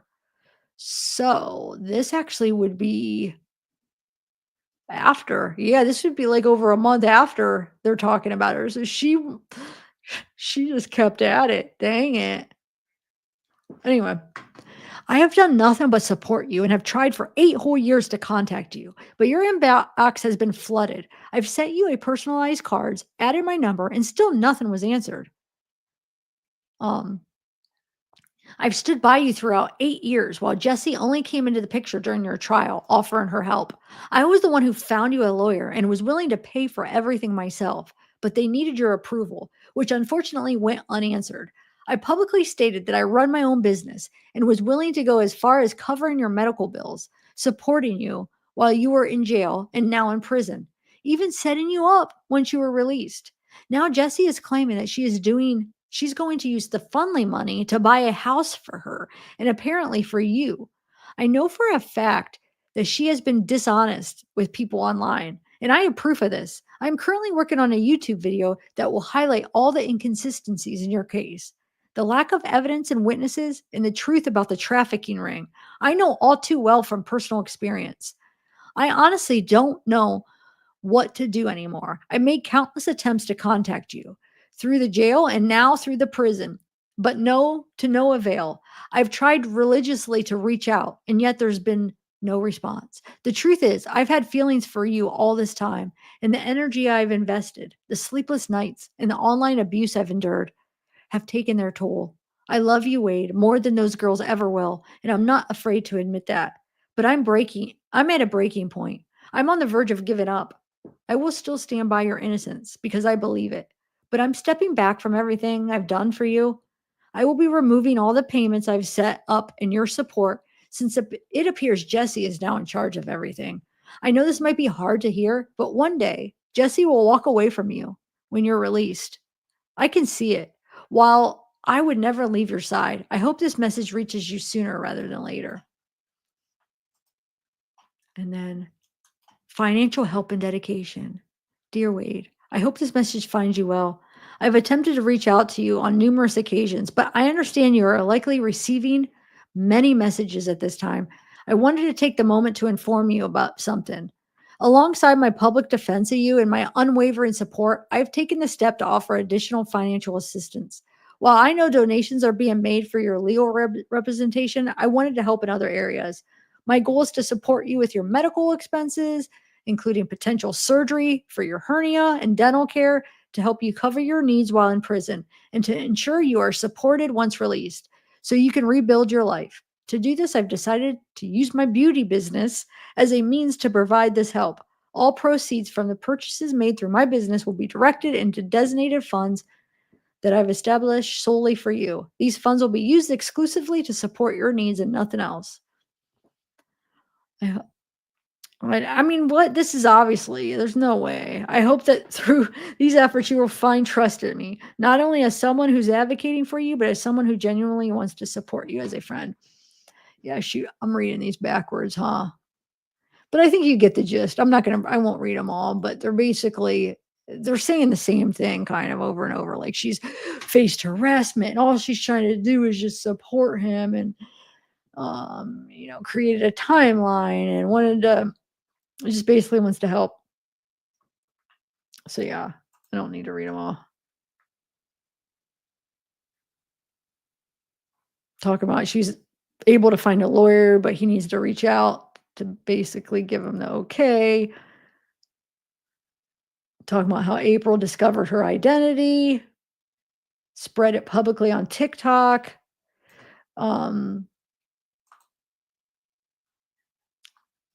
Yeah, so it's basically kind of the same things. Yeah, it's basically repeating a lot of the same thing. Okay, so that's, I just wanted to read some of those. Now let's go back to Courtney's. Okay. So Wade says, okay, but look, my effing jail phone is effed right now. I haven't made a call all morning. It's not letting me call out, saying invalid numbers. I'm waiting to see if it gets corrected. Let me keep checking the phone and let you know before then. And then Courtney says, is there a way we can get you a new one?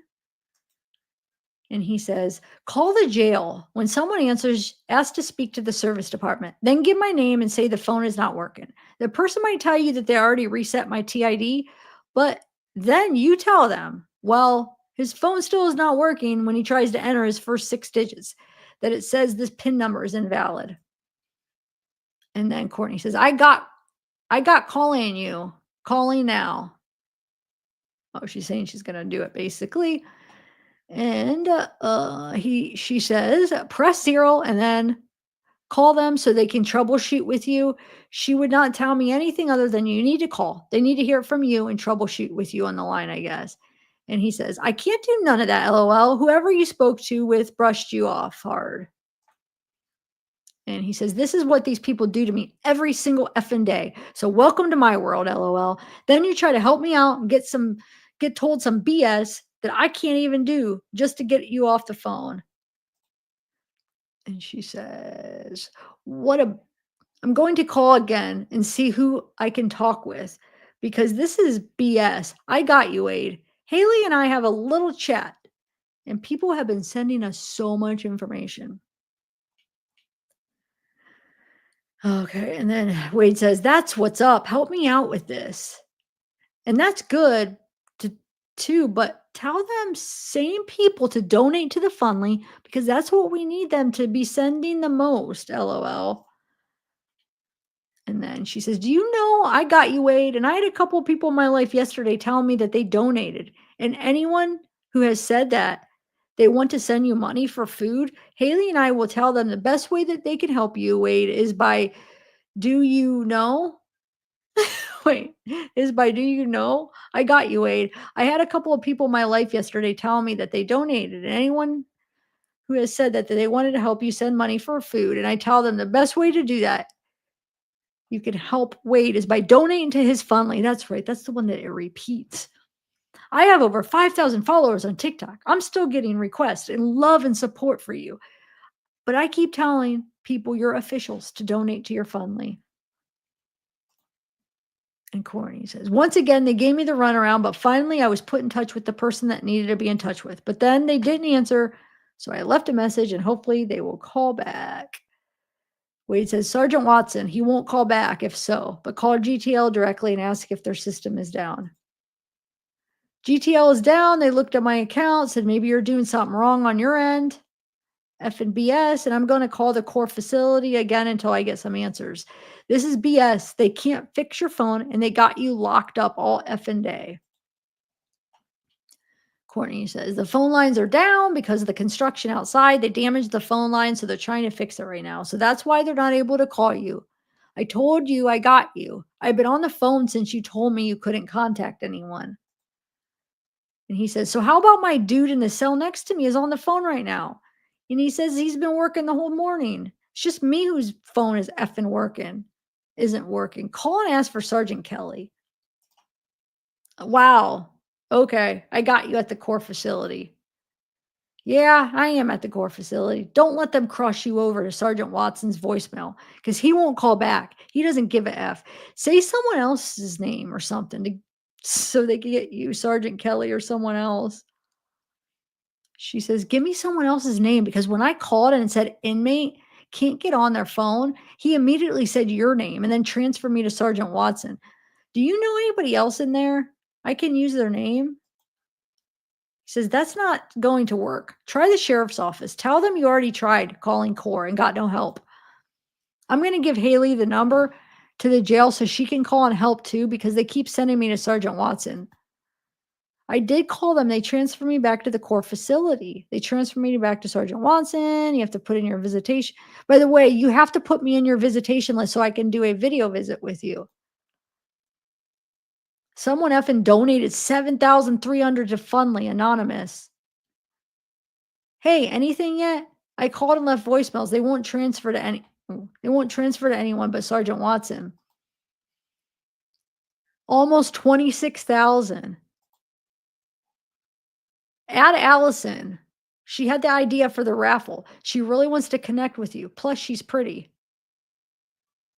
Also add Sarah. She's also gorgeous.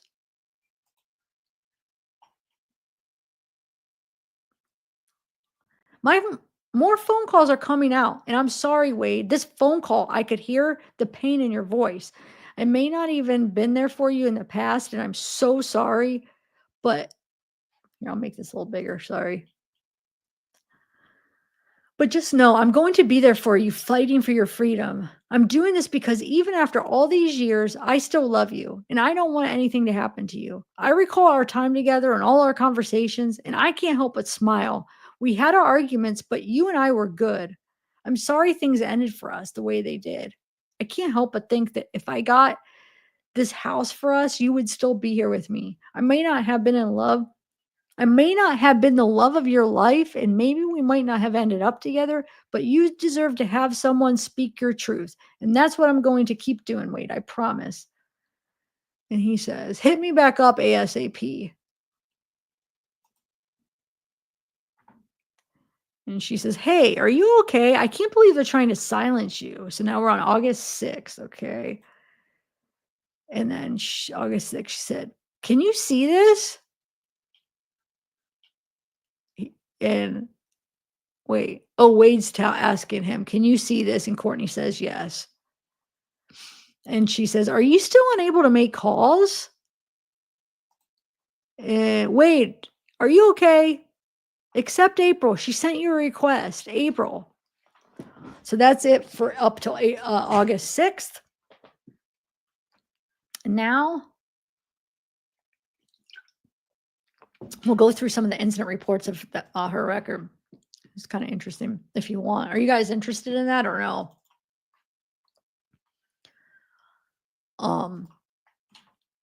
What do you think? Are you interested in going over some of Courtney's, just a few of like the incident reports of her arrest? Okay. All right. Okay, so first of all, we would do, it's not going to be any particular order, but is this the one? Hold on. I'll make it bigger in a minute. I just want to do it. This is 2014. I'm going to pull a couple of them up and then I'm going to look at the dates to do it kind of in order. Yeah, I guess that would have been in order.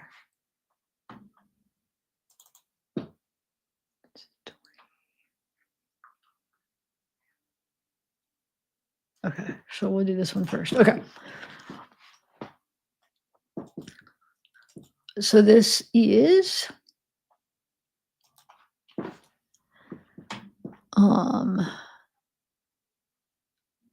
so born in Houston.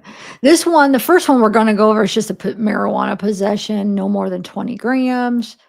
On September 10th, 2014, a lawful legal search warrant was obtained. and signed by Judge Garcia. And just to get the address here, I'll make this one more bigger. There we go. In Key Largo, Florida.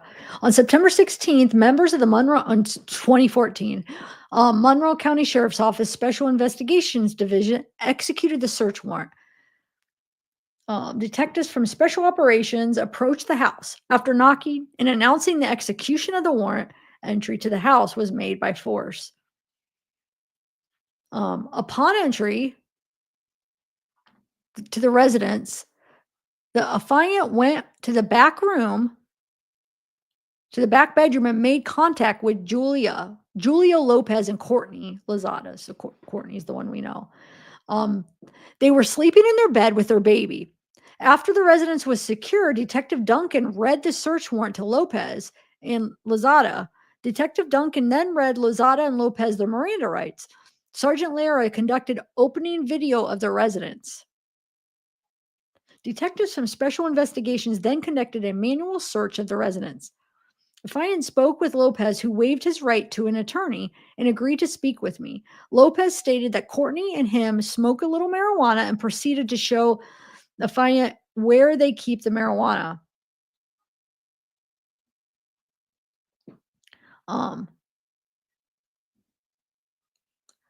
Where is it? So Lopez pointed to a blue metal container on top of his dresser in their bedroom. Inside the container was a plastic baggie with approximately 2.6 grams of marijuana. On top of the dresser was an additional plastic baggie or approximately 2.6 grams of suspected marijuana. This was recorded on video. Both baggies were field tested positive for marijuana by Dr. Hernandez. Affiant then spoke with Lozada, who waived her right to an attorney and agreed to speak with me. Lozada stated that she smokes marijuana and the marijuana found was hers. Affiant also located a plastic baggie with unknown leafy substance, suspected spice, and 2 packs of Rasta wraps, rolling papers on top of Lopez and Lozada's dresser and on top of the dresser. So the following items were located: the 2.6 grams of marijuana in a blue container, and then 2.6 on top of the dresser of marijuana, plastic bag of 16.2 grams of unknown green leafy substance, 0.5 grams of unknown leafy substance, an unknown light green pill with no identifiable marks, black digital scale with marijuana residue, multicolored glass smoking pipe with suspected marijuana residue, empty bags of suspected spice, a metal one-hitter smoking pipe with suspected marijuana residue. The items 1 or 2 were tested positive for marijuana. It says Sergeant Lara conducted closing a video. A copy of the warrant and inventory return was left at the residence. EMS was called to the scene due to Lopez's diabetic needs. EMS advised that they wanted to transport Lopez to the hospital for treatment. Lopez was not arrested on scene due to his medical needs. An arrest warrant will be filed for Lopez at a later date for possession of marijuana and drug paraphernalia. Lozada was arrested for possession of marijuana and drug paraphernalia. She was taken to PK jail without incident. Which, I mean, marijuana, like, I feel like marijuana is like a medicine. So, like, now, like, a lot of people, the states, there's, legal everywhere, basically. So, like I said, I'm not judging anybody. I just think it's interesting. This one charge is really interesting that I wanted to read, but I just grabbed all of them just to kind of go over, see which ones you guys want to go over. So this one, she doesn't have a lot. She has some like driving ones. She has like a driving without license. She's got that one. And then this is, I'll read this one. So this is, this one was like a trespassing and then no license, but it's just because they were on like a property. So this was back in 2014. It's on 10/11. It's my birthday. 2014, Courtney did commit the offense of driving without a valid driver's license by operating a Chevy Florida tag without a valid driver's license and being on the property of Circle K, where she has an active trespass warning that was issued on 9/28/14. And then Julio did commit the offense of trespassing by being on Circle K property after being trespassed warned. So they must have both been together the time before where they got a trespassing warning. Now they were back on that property. She's in the car driving without a license and a valid driver's license, and they're at a spot they shouldn't be. And then it says, I was on duty in District 7 on patrol while I was in the parking lot of a Circle K mile marker. I noticed a silver Chrysler driving through the parking lot in the rear of the business. I recognized the vehicle as being associated with the subjects that have been recently trespass warned from the property. The vehicle continued driving onto Card Sound Road without stopping. A short time later, I observed the same vehicle enter the parking lot and park at the south end gas pumps. I pulled my patrol car behind the vehicle and noticed that Courtney was driving the vehicle with a male passenger. I activated my overhead lights, exited my patrol car, and approached the driver's side. I recognized the driver as Courtney Lozada from previous calls for service involving her in the past. I asked Lozada for her driver's license. She told me she does not have one. I asked the passenger if he had a driver's license or ID. He indicated he did not because he is 16 years old. The passenger told me his name was Tyler. A person's check through dispatch revealed that Lozada had a Florida ID only, no driver's license, and has an active trespass warning for this location. She was also clear of once or warrants. Draka's returned clear of once or warrants. As I was sitting in my patrol car waiting on another unit to arrive to assist me, I heard a knock on my driver's side window. I recognized the male subject as Julio from previous calls for service involving him. He asked if his friend Drakas could go inside the store and purchase a soda for him because his blood sugar was low. I allowed Drakas to do so, but instructed Lopez to go and wait by his bicycle, which he laid down inside the edge of the parking lot. Lopez walked across the parking lot to my car, then proceeded to walk towards Lozada. I again instructed him to go wait by his bicycle until I got back with him. I ran a person's check through dispatch. Julio. Dispatch advised that Lopez did in fact have an active trespass warning for this location. He was clear of once or warrants. So it says the Deputy Firmino arrived, and I asked Deputy Firmino to place Lopez in custody while I placed Lozada into custody for trespassing after warning was issued. Both subjects were placed into the back of my patrol car. Lopez told me that he knew he should not be there, but only came to pick his vehicle up. I walked inside to inform the clerk about the situation and inquired about Drakas. Nash requested Drakas also be trespass warned because he did not want any additional trouble from him at the business. So he gave him one, and then detective stood on scene until they had the car towed. So that's no big deal, really. Okay, so this one is the battery. Okay. So this is from 2016. So this one is a simple battery, but she violated some conditions of probation. So by failing to pay the state of Florida the amount of $50 per month toward cost of supervision, as well as 4% surcharge. And as grounds for belief the offender violated her probation, and then also absconding by changing her residence without first getting consent. So she did that. And then also positive drug test. Let's see if it says what. It says it was in possession of drug or narcotic not prescribed by a physician, to wit marijuana as shown by analysis of urine sample. And then using intoxicants to excess, positive drug test. Let's see. This just shows, does it show cocaine? Oh, this one's cocaine.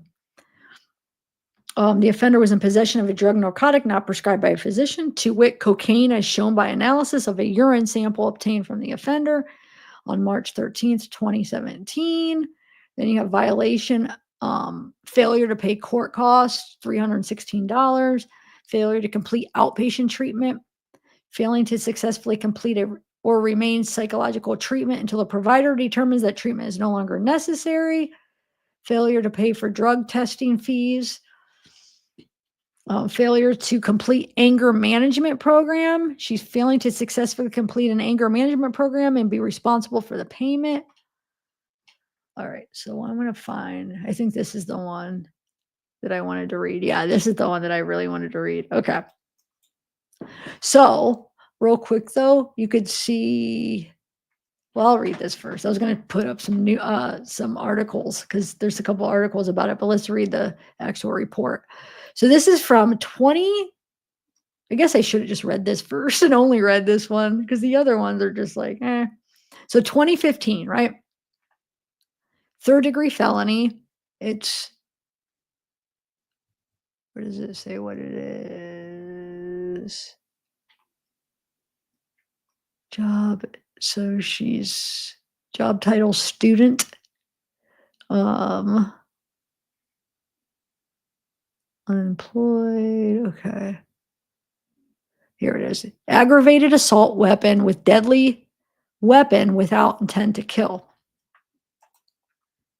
Okay, let's read what this is all about here. So I was dispatched to Avenue, reference a domestic. While en route, dispatch informed me that there was a female at the ER with a knife wound that was possibly related to the domestic.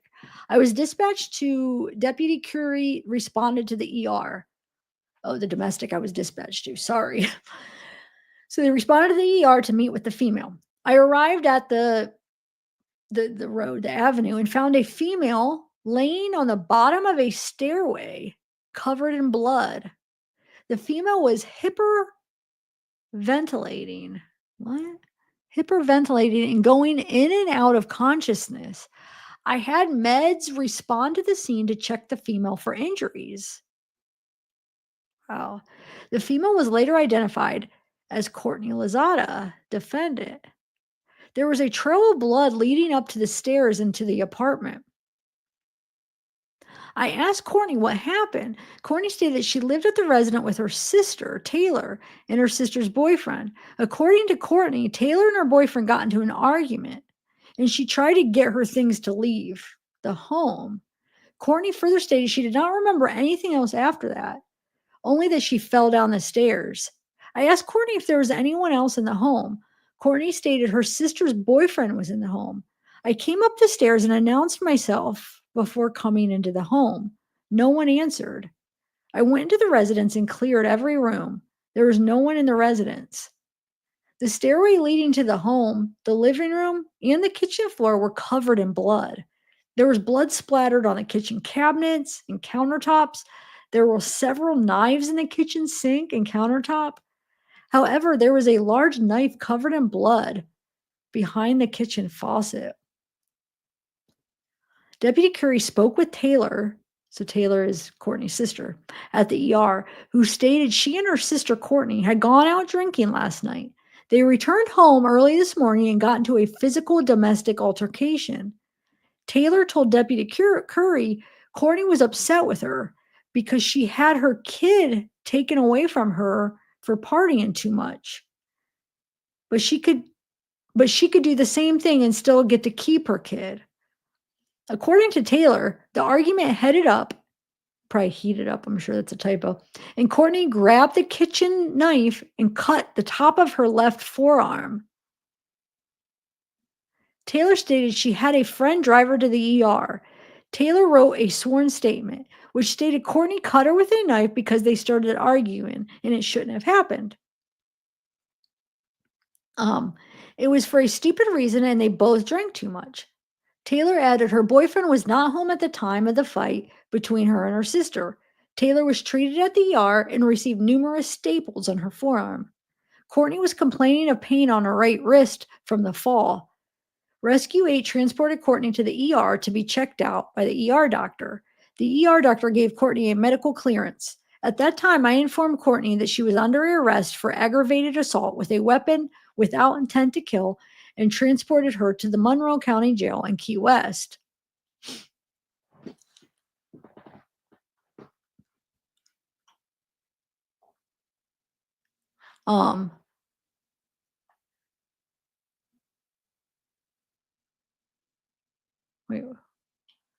I took the photos of the scene and removed the bloody knife from the kitchen sink and placed them into the evidence property. Pretty interesting, though. I mean,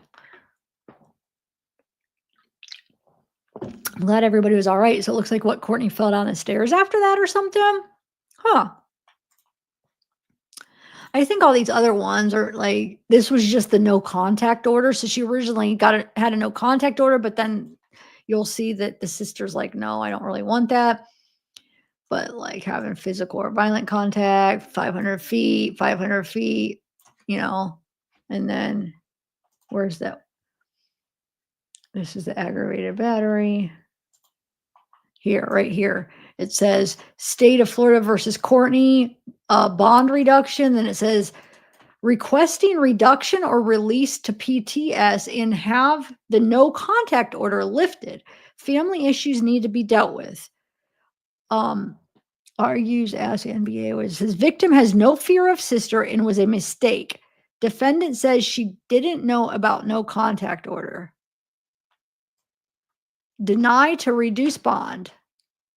No harmful contact, $10,000 bond to aggravated battery. Yeah.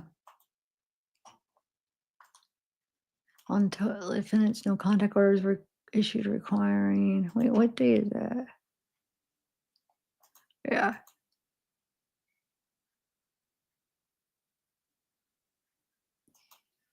Yeah, so that's that.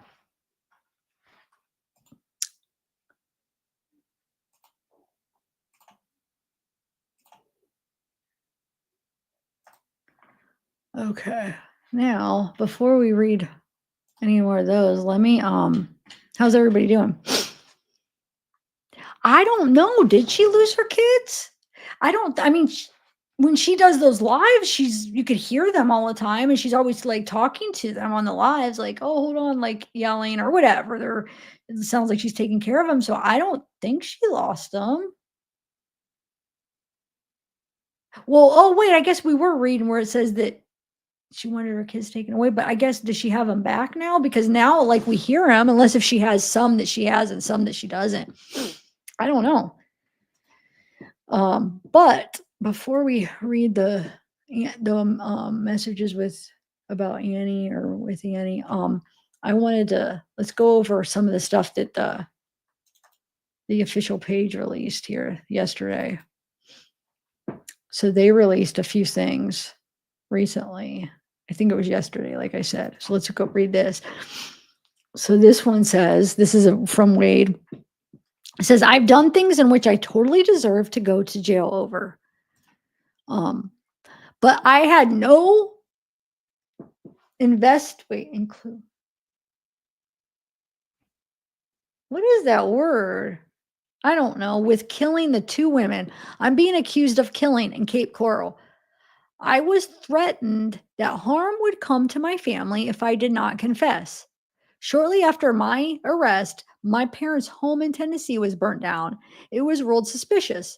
A short while later, my ex-girlfriend's apartment caught fire. So they released that. The stuff that I'm going to show here is they just released this yesterday all together. So they released this, or no, these are the ones they released together. So this must be recent stuff. So it says, thank you all for your endless love and support in every way. As we walk this journey together, hand in hand, I will continue always to loving each other and every one of you, every second, minute, hour of each day. Next month in December, I will be going to West Palm Beach, Florida for a separate court proceeding. Looking forward to hearing from you all when I am there. Never forget, without the dark, we would never see the stars. Into the stars and beyond. With all of my love, forever yours, Wade, Stephen Wilson. Yeah, 11/11/24.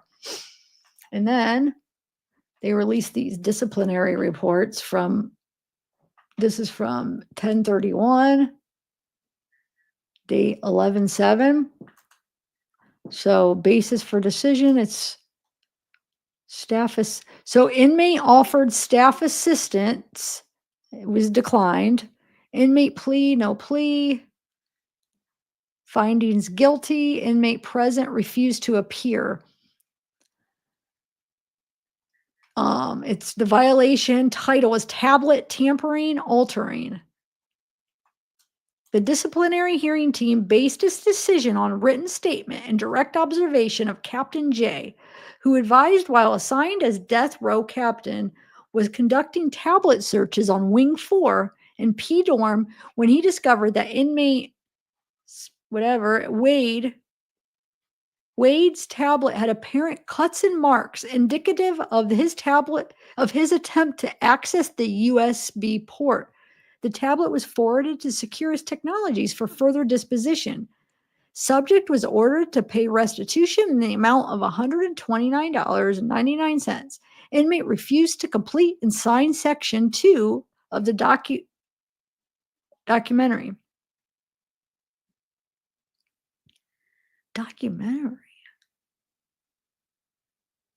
Of physical evidence disposition form, thereby waiving his opportunity to request evidence. Inmate refused to complete and sign section 2 of the witness disposition form, thereby waiving his opportunity to call witnesses. All attachments were read and considered by the team. Inmate was advised that he has 15 days to appeal the team's decision on a DC 1303 request for administrative remedy or appeal form. It should be noted subject was removed from DR court due to him becoming agitated and receiving another disciplinary report. And then this next one is actions taken, disciplinary confinement. 60 days?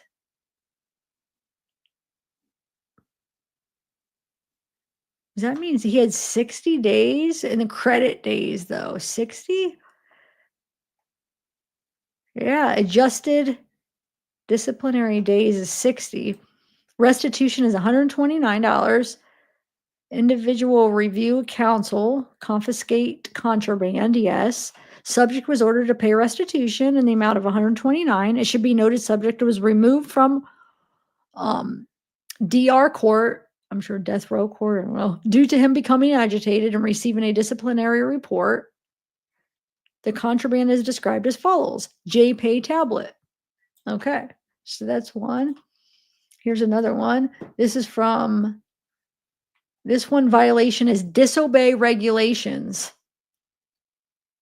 Findings and action, date 11/7. Inmate offered staff assistance. Oh, this is decline. Okay, it's the same stuff. Okay, basis for decision.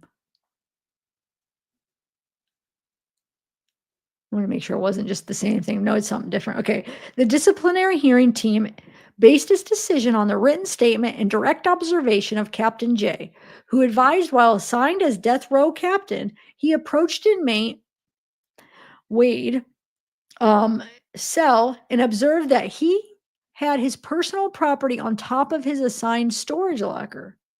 It should be noted, this is not the location of where the personal property is supposed to be stored.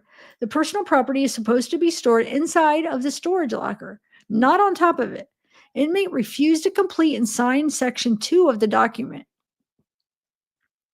a physical evidence disposition form, thereby waiving his opportunity to request evidence. Inmate refused to complete and sign the section 2. So basically, he doesn't sign it.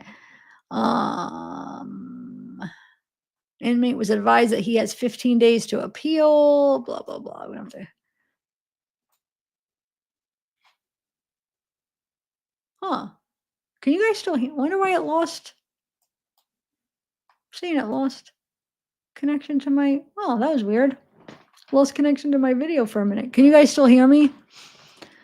Yeah, so I don't know. So the official page put this out yesterday. I don't know why. I mean, why did they want us to see that? Because I mean, just think about it. Who's putting this out?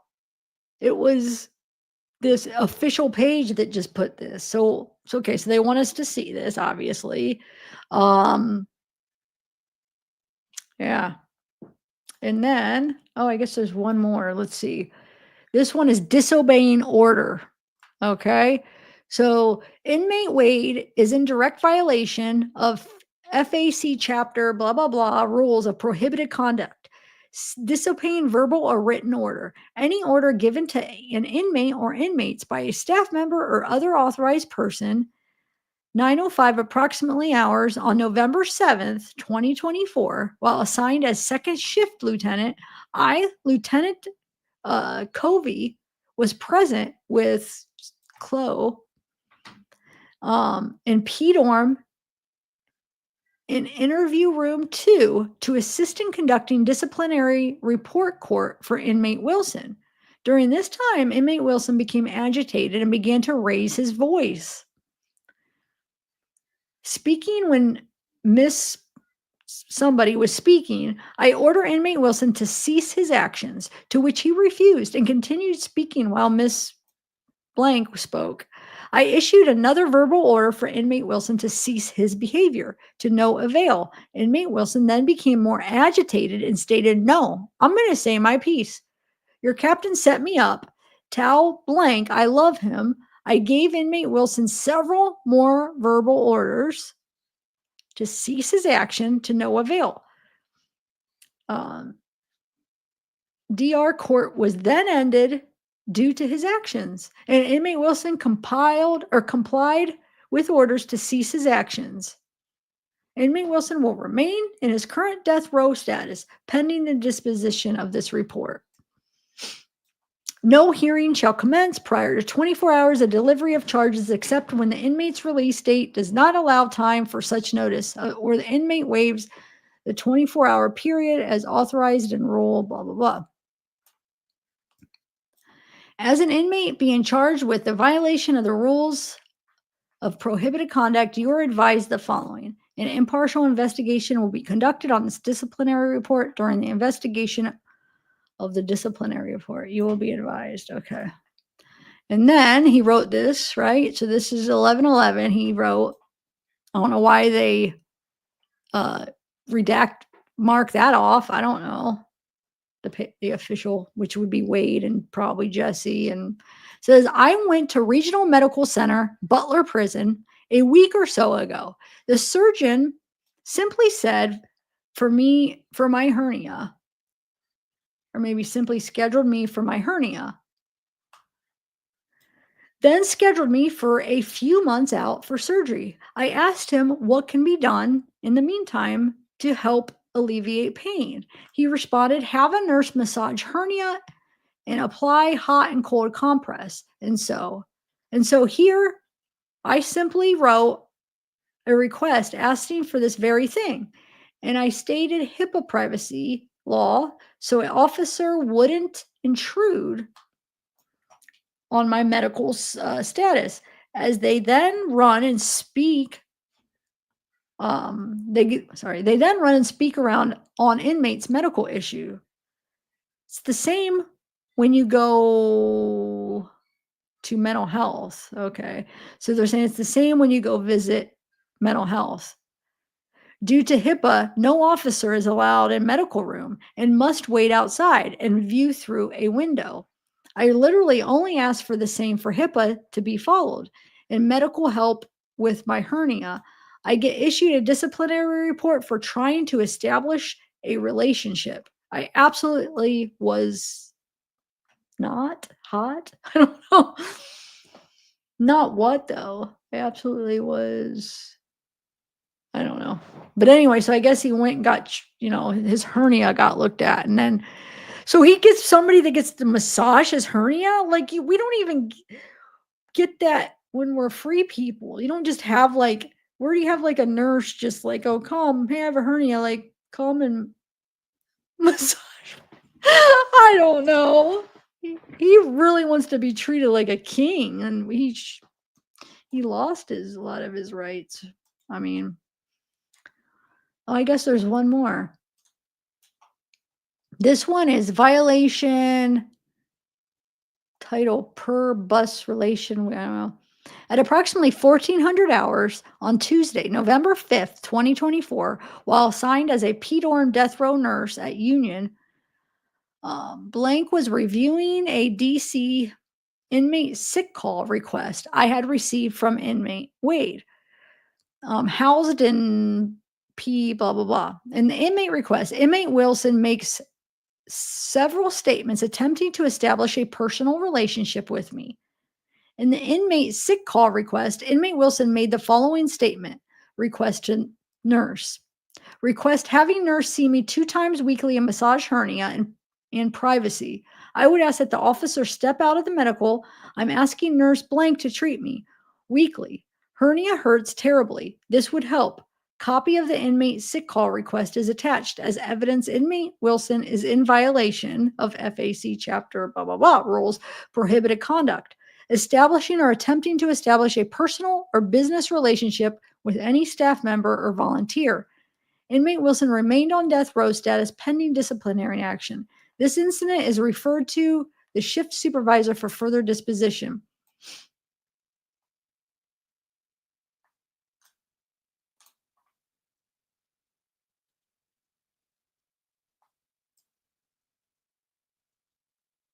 Oh, huh. I wish we could hear. Wait, what is it? It says. I want to see. I would like to. What? I mean, wonder what he said exactly to establish it. You know? Huh? Yeah, it's basically just saying that impartial investigation will be conducted on this disciplinary report during the investigation. You will be advised of the charges against you, and you may request staff assistant. During the investigation, you should make known any witnesses to the investigating officer. The testimony shall be present in written statement. So yeah, he's got some disciplinary some stuff. Oh yeah, so here's just her. Okay.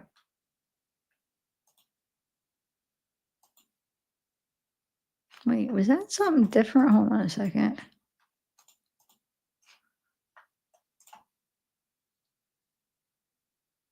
Oh, simple. Oh, that is something. Look. So there's something different. I don't know. I must have missed the simple battery misdemeanor because that one wasn't the first one wasn't a simple battery, was it?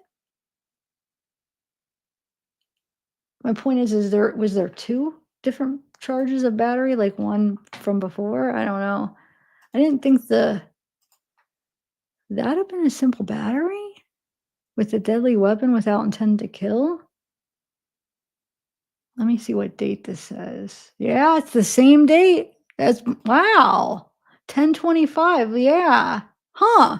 How is like stabbing somebody considered a simple I thought it was on one of them it said felony, but look, this one's saying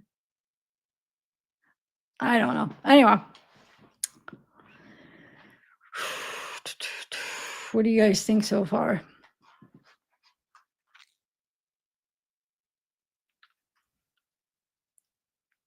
All right, let's read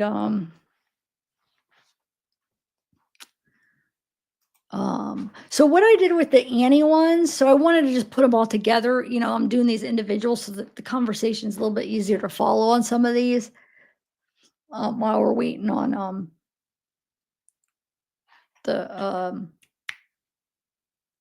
next batch. It'll be June. Hold on a second. I did anything where they talked about Annie, like with Shannon. I basically put in hold on, just give me 1 minute. I want to make sure something real quick. And give me 1 second. Okay, yeah. Okay. I did anything where they were talking about the interview so we could kind of follow Annie from 10 to Life trying to meet with Wade. So remember when Shannon, the basically contact of Annie is the like one that's like, hey, Annie wanted me to reach out. They're trying to set up an interview. So I'm just going to read, there's not like a ton, but just the messages where they're talking about the interview. And then when Annie reaches out to him, and I just have them all together. So it's easier to kind of follow. But hold on, where is it at? It's this one right here. So there's only 17. I mean, we'll go through them really quick. Okay. I gotta take a sip of this real quick. Oh, so good.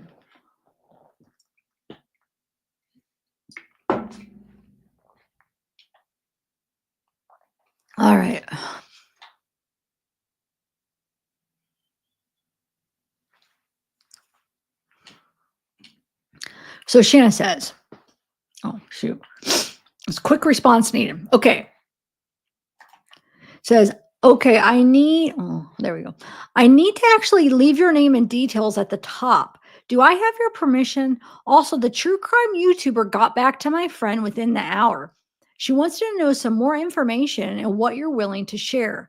Just to be transparent with you, it's Annie Elise from 10 to Life. She wants to know my connection to you. So I'm saying I'm your friend. If you have an issue with that, let me know immediately. Thanks. Wade, I hope you're having a good day. And she says, wait, what date was that? So that's 8/4/6/23. Okay. 4 hours later, she says, wait, I need to shoot this over to my friend to send to Annie.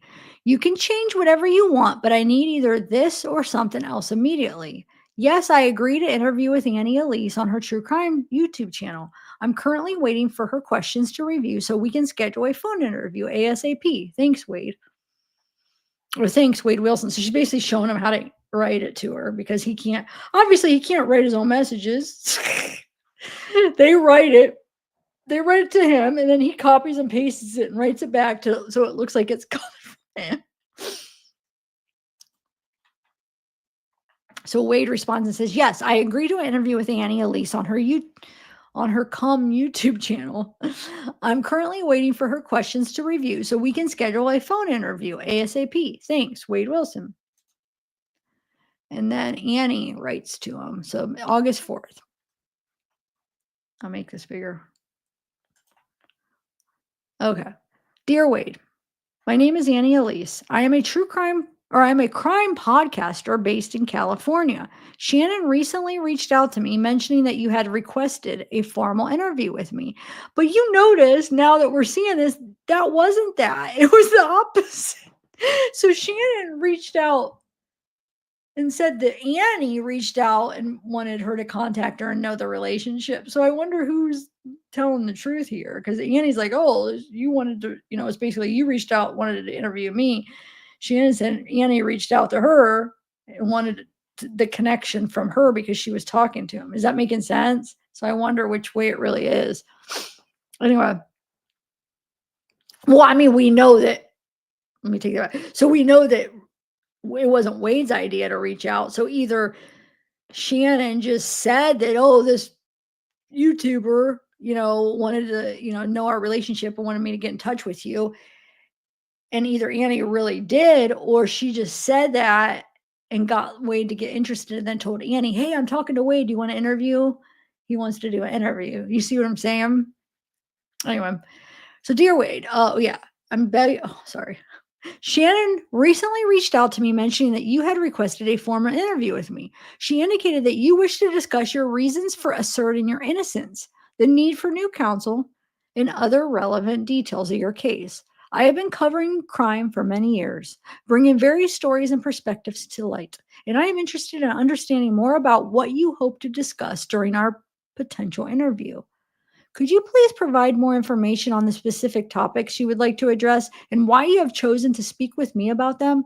Thank you for your time, and I look forward to your response. Best regards, Annie.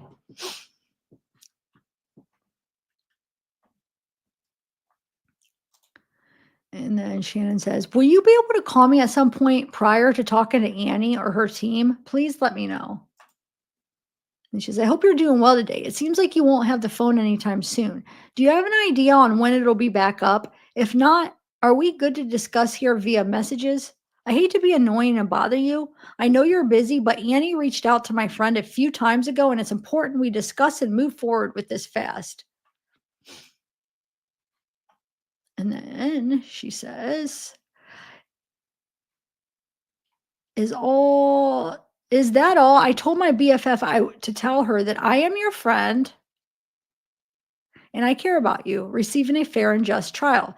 So many issues with your case, etc. How about this? See below line. Tell me what you think. I recommend keeping it short and simple. Wade, please know I'm not trying to boss you around or tell you what to do. So please don't think I am. I just want to help you. If you don't agree with me, tell me. I worry that I'm driving you crazy, and I'm so sorry. So it says, hi, Annie. Thank you for reaching out to me. I'd like to speak with about my innocence, how the system failed me by not giving me a fair trial, and about the people who me up. Please pass along the questions for review to Shannon's friend. Once the phones are working, we can schedule the interview. Thank you, Wade. So basically, she's shown writing the message that he should write to Annie. Okay.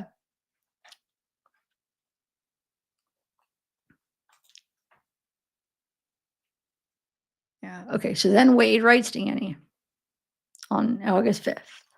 He says, "Hi, Annie. Thank you for reaching out to me. I'd like to speak about my innocence, how the system failed me by not giving me a fair trial, and about the people who set me up. Please pass along the questions for review to Shannon's friend. Once the phones are working, we can schedule the interview. Thank you, Wade." So he did it exactly what she wrote. And she says, "I'm glad you understand where I'm coming from. I'm not only trying to help. Thank you for being sweet to me." Now, this is Shannon. "But don't ever hesitate to tell me what you want. After the Annie Elise interview, depending how you feel about everything, maybe we can do more for you with the other creators. After we have you all taken care of, hopefully my connections can help another inmate who needs a spotlight. I'm always here for you, Wade. Just reach out."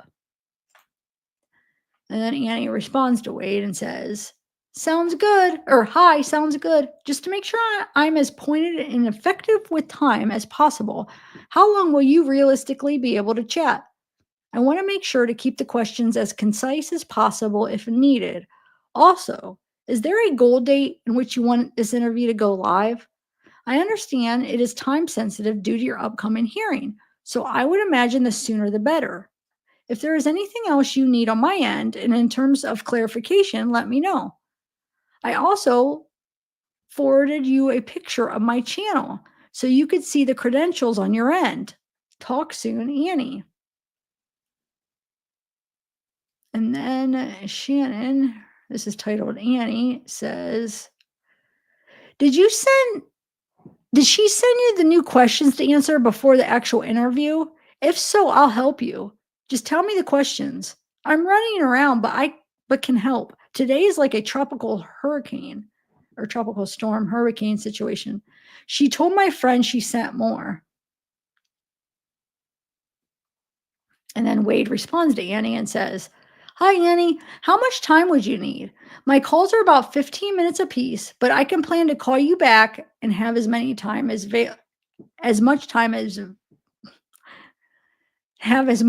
available as you need. I would want to go live as soon as possible. As a reminder, I would like a day to review your questions so I am prepared. Also, I would like for my team leader, Marie, to be able to review it before it is posted. Her number is best Wade Wilson." So he's gonna like have Jesse review it, right? Marie, oh my Lord. Okay. And then he writes to Shannon, "You never bother me, ever, ever, ever. I responded to Annie now. I simply stated I would like this to go live as soon as possible, time-wise. I told her I need the questions one day in advance, of course, to be prepared. She did not yet send them. Lastly, I asked that the team be given the opportunity to review it before it is posted." And Shannon says, "Okay, please let me know when she hits you up again because I want to help you so this goes smoothly. I know what she's looking for. She's been told about the questions, and yes, we need to view the video before it's live. Also, you'll only do this if she's neutral with an open mind, obviously. Thank you, Wade, for understanding. Hopefully your funly hits the goal after this Annie video goes live." And Annie responds, "I think maybe 30 minutes would suffice. I would say 45 to be safe, so 3 calls. I can send money for the calls in advance if needed. Just let me know. I believe you can only do audio. However, I wanted to ask if video is an option. No problem at all for it going live ASAP. We have a quick turnaround with our editing team. Very quick. Are there any interviews that you are doing so we can plan the release around those? Below are the questions I plan to ask. If there are any you want redlined or rephrased, let me know. If there's anything not included that you want me to prompt in a question, feel free to let me know that as well. As for the interview, does 1 p.m. Pacific Standard Time work? I will reach out to your team lead in regards to posting schedule. Thanks. Questions below. Annie, interview questions 1. How did we get here? 2. Can you walk me through the events of the day in question from your perspective? 3. Can you describe the key pieces of evidence or testimony that you believe were mishandled or misinterpreted during your trial? 4. What new information or evidence has come to light that you feel substantiates your claim of innocence? Oh, sorry. 5. How have you worked with your legal team to address these issues? And what steps are you taking to seek a new trial or appeal? 6. What do you think is the most significant misconception the public has about your case? 7. We have your recorded calls and they paint you in a certain way. Tell me about them. 8. Can you tell me about your relationship with Mila and where it stands today? 9. Can you describe what love feels like to you? Fear? 10. What do you want people to know about you, including the jury, from your trial? And then wait, it says, Annie, thank you for sending your questions. Marie will discuss the remaining details with you. Wade. And then Wade writes to Shannon. I did respond to Annie again to let her know that I'm fine with the questions. We're reviewing them, and Jesse sent to you. ? All is good on the front with her. It's in motion, Shannon. You know what I don't understand? Like he calls Marie Jessie to some people and not to some. Like why he's okay telling Shannon her name's Jessie, but for Courtney, he won't tell her it's Marie. I think Kelly knows it's Jessie, but to Annie, it was Marie. Like, isn't that, I mean, that's going to get you all caught up in lies because you're telling Annie, Marie, you're telling Shannon, Jessie. I never seen you say, hey, Shannon, I told Annie her name's Marie to make sure. I don't know. It's just why. It makes absolutely no sense. Well, so what I think happened, guys. So remember, at first it was the 7th, but then they, from other messages with Wade, which I don't have on, I had already read them the last couple lives, where it looks like it got moved to the 10th because he talks about the interview with the YouTuber on the 10th or whatever. So obviously somehow it got moved to the 10th. He loses access to anything on the 10th. Like I said, after the 10th up until sentencing, he's cut off from messages and phone calls. So I think that's why the interview never happened, because Annie probably never got that phone call because he lost the privileges for a while. Like I said, from the 10th to the sentencing, from phone calls and messaging. Now I still have, if you guys want to go over them now, or we could do them tomorrow, let me know. But I still have the messages from the 14th to 22nd now of people reaching out to him, but no response from him because he couldn't. Now I still don't know what did he, like, what was it? I would like to see, like, in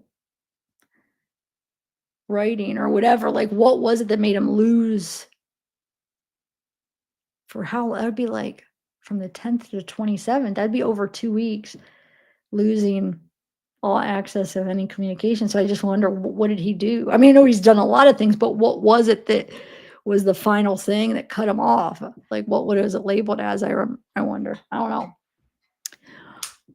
Let me take a sip.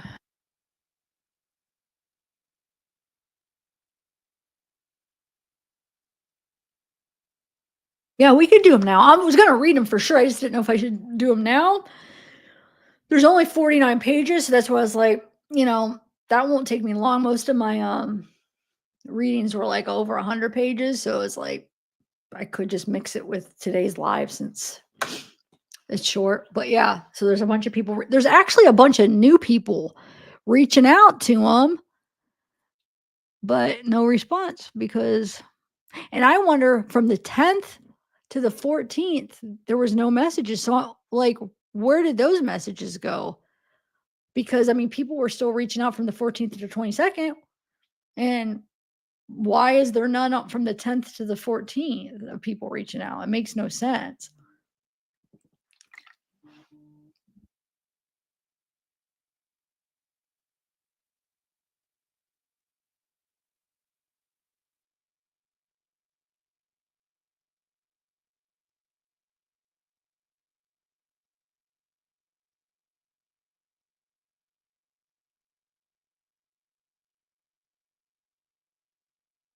I'm on mute. I'm over here talking. I'm on mute.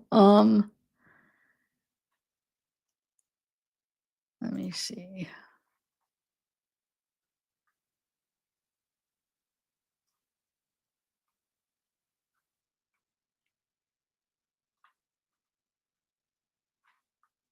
I don't know.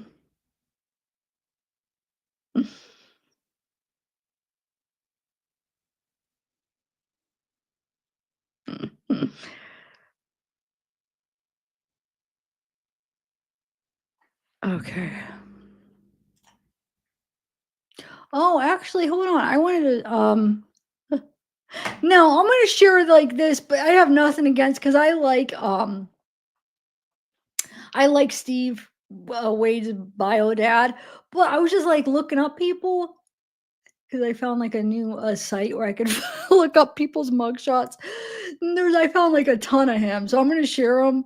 I have nothing against him, and I already heard him say like he doesn't care. He's like, I don't care, share him or whatever. Remember he said it at the beginning. But I just thought the only reason I want to share him is because you could see like what he looked like and how he ate, like from when he was younger and how he aged. That's the only reason why I feel like I wanted to share him. And it's interesting. Hold on, let me share him.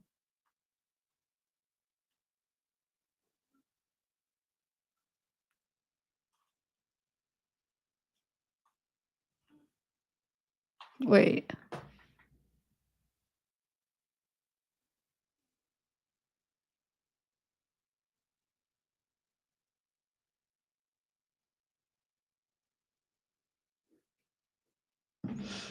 All right, let me share this.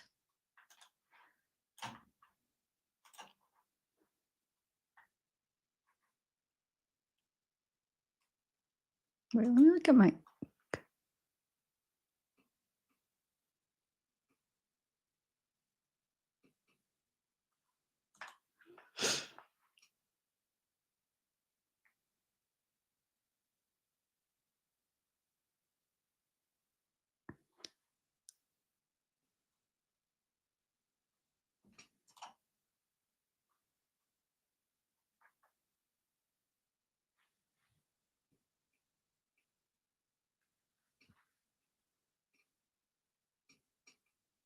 Okay, sorry. I was just looking at emails to see.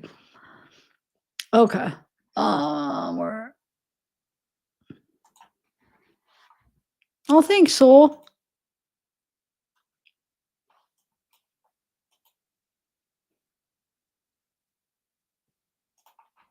So yeah, look, look how young. Okay, wait. Let me look at the dates. So this would be.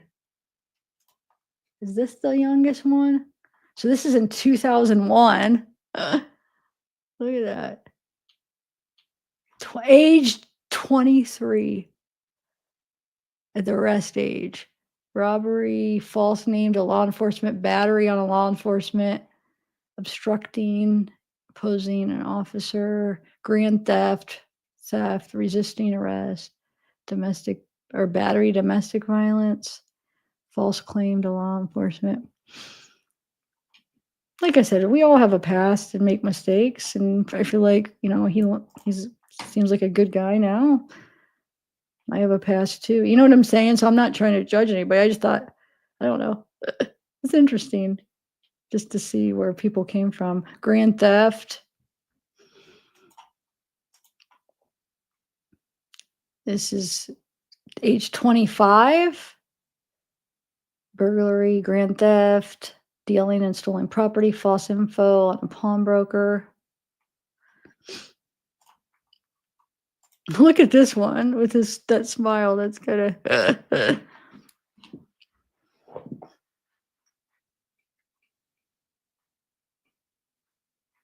um, age 25, grand theft, burglary of conveyance, aggravated fleeing to elude, possession of heroin, possession of drug paraphernalia, driving with license canceled, suspended, burglary of a dwelling, grand theft, dealing in stolen property, obtaining money from secondhand dealer by fraud. Mm.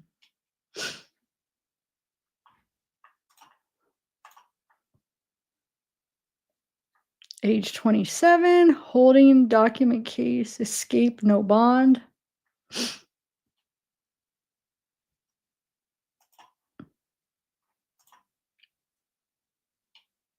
Looks like he had a bad day there. Age 39,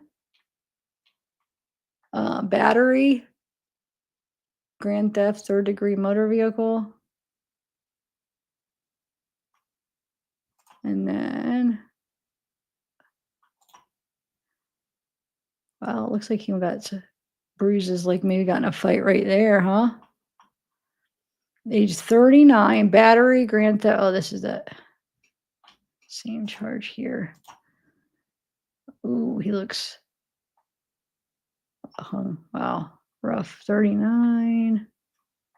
Providing false ID to law enforcement officer.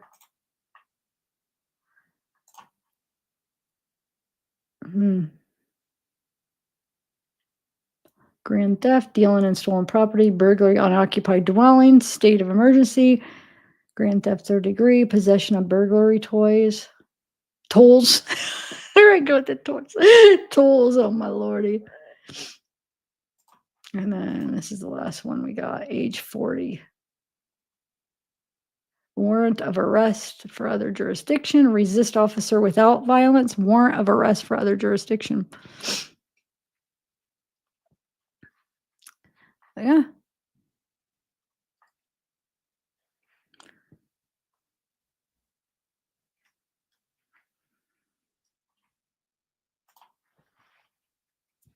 I thought it was interesting. Wait, so this is the youngest one. Wow, 23. Robbery, false name, battery on law officer. Wow, that's a big charge right there. Battery on law enforcement officer. Obstructing or opposing an officer, grand theft, battery, domestic violence, false name. Huh. The reason why I feel like he looks younger in this one than this one, and also in this one, but yeah, that's a him. And then now I have a question, guys. So I'm trying to think at the beginning when I was researching this case, I'm trying to think how I got and thought that this was Wade's biological mom, right? This one right here. I can't remember where I got that information where I was like, I got like the Solomon and gold or whatever, and that was her. I can't remember, like I said, where it came from because it's been months now. But why I'm confused is now I see, like, I've seen Reddit, I think it was on Reddit, 2 other people where they put up pictures and said this is Wade's bio mom that wasn't her. So I'm like, huh, is this his mom? And I'm trying to like go back in my head and figure out where did I find out that this was his biological mom? And then why does Reddit have a different person? Does anybody know? Because I'm kind of would like to know, is this, because this is a couple months ago, this was the person I thought with whatever, like I said, I can't remember where, but does anybody know for sure? What's up too high?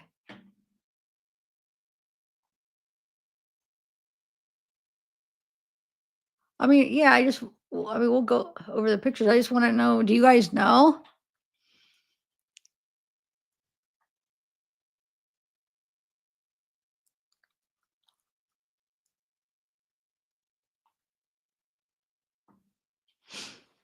I want to see what you guys say.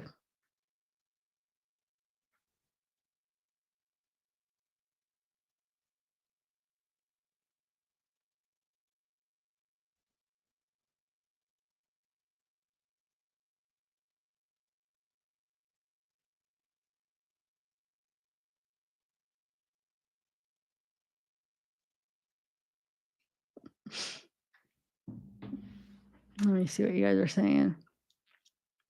Yeah, I mean, supposedly that's, I remember months ago, this is the person I came to as being his bio mom. I just recently, so there was one a while ago that somebody posted, and I just was like, no. But then recently, I think it was Reddit. I saw another one that it's like, oh, his mom, and I'm like, where are these other people getting these other people? I don't know. But yeah, I think this is her from what I've found. So yeah, she's got, it's interesting to just see people as they progress in even in mugshots, like how they, I don't know. It's fascinating. Let's see, we got theft. Does you think she looks like Wade at all?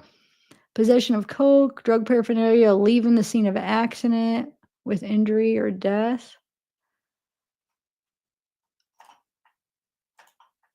I don't know. I don't think he looks like her at all. I think he looks like his dad a little bit. Leaving scene of accident, possession of drug, possession of cocaine. Maybe there, I don't know. So 21 years old.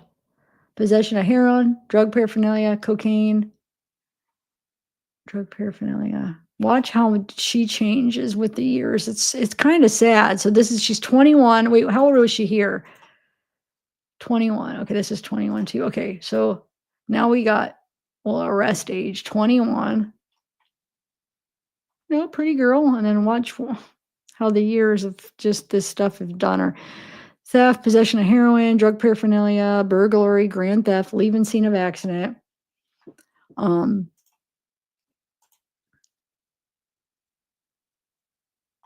It's like a rough one. You see drug charges, basically, they're just, it's the same.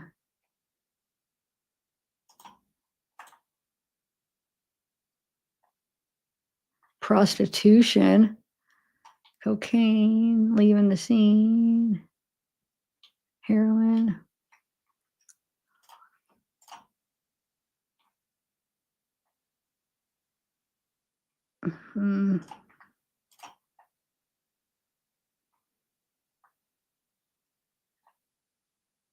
Heroin, heroin, heroin. Look, heroin, heroin, heroin.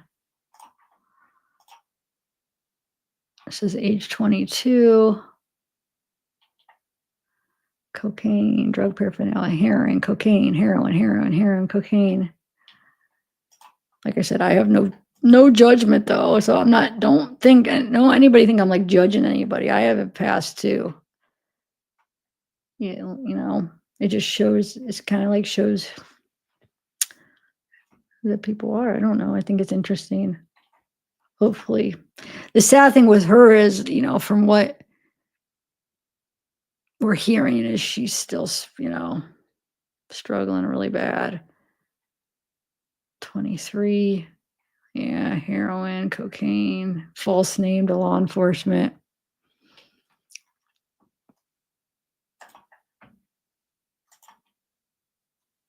Actually, I have, these ones, I have a couple mugshots where it's her age. It looks so bad, but they're not in these ones. I have them somewhere in my files when I went over her before. But I'll have to find them. Yeah, because these ones, she's still young. I have some more. I have some recent ones somewhere. It's on my other computer, and then I already did a video of it, but wow. Aggravated assault on law enforcement, fleeing to elude high speed, cocaine, heroin, drug paraphernalia. Okay.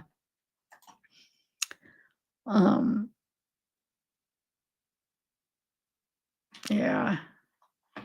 Let me, hold on.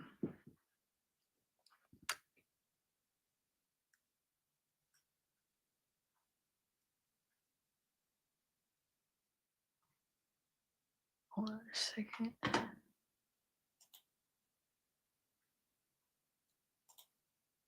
Yeah, here is those articles I was saying, accused of stabbing her sister. I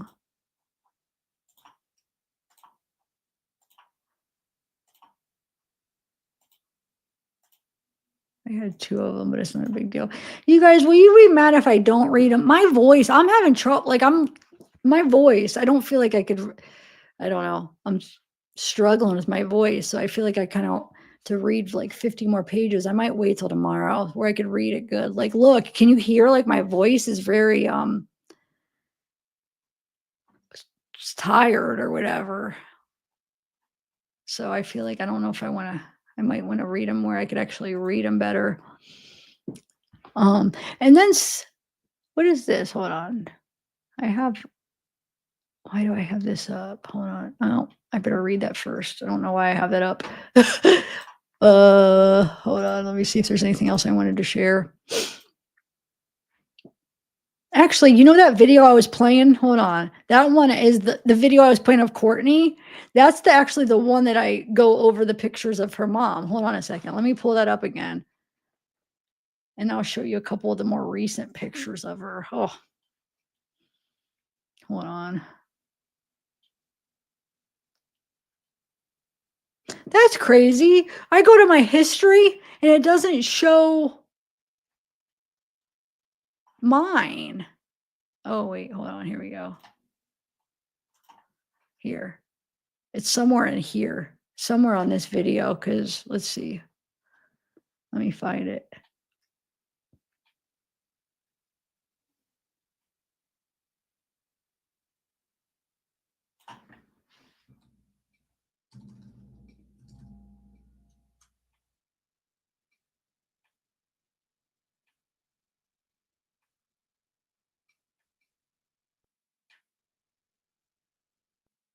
It's the mugshots I'm looking for, guys. Hold on.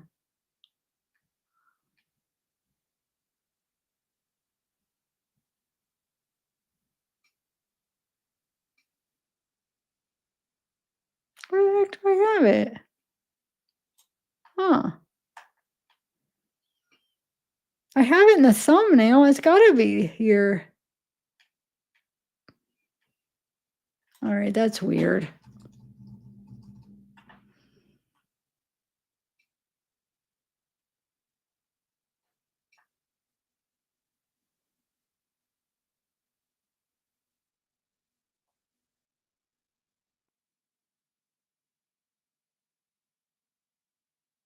Oh, there it is. There it is. Okay.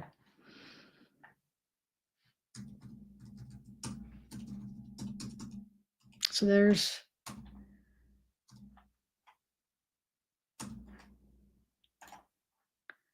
Look at that. Wait, where's the. Like right there. Like.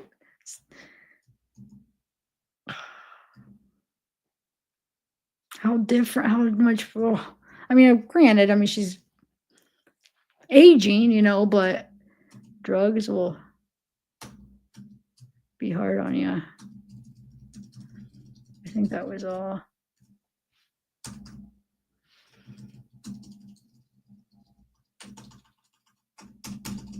Yeah. Anyway, I just wanted to show you. Yeah, I'll do those tomorrow, guys. Hopefully you guys will understand. My voice is struggling for some reason. I don't know why. Was anybody been talking a lot? No, I don't think. I don't know, guys. But we'll do it tomorrow. Yeah, I know. Oh, yeah. It will. I've seen it take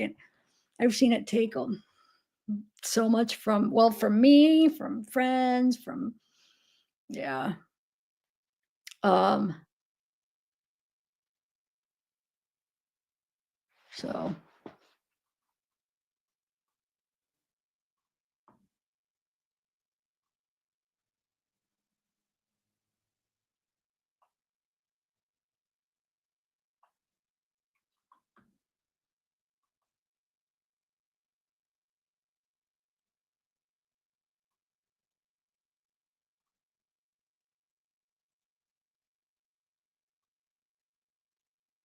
Thanks, guys. Sorry, I'm just reading some chat.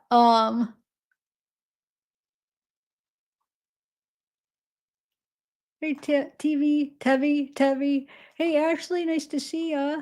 Hey, Ajam, Casey. Thanks, guys, for coming and listening. We'll do it tomorrow. Hey, Jessica. Sarah the Duke Roberts. Sarah the Duke Roberts. Why is that name so? It should be like, wait, who's that announcer that does the fights? Okay, I'm stupid. Hey, Slow. Got Sarah. Linda. Okay, I'm being silly now, but hey, Austin. I don't think I said hi to you yet at all, have I? Yes, we'll do them tomorrow instead.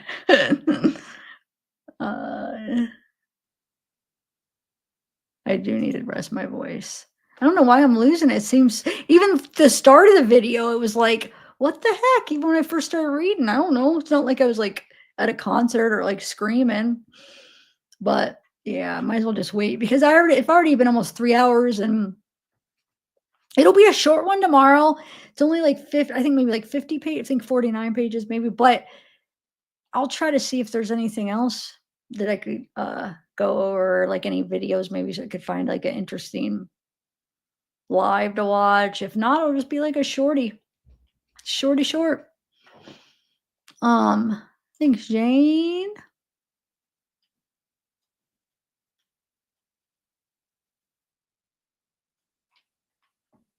Dasha. Hey, Brittany. Dot. Oh, we got Marnie. Wyatt. Soul. Thanks, Soul. Hey, L. Temptress. Hey, Casey.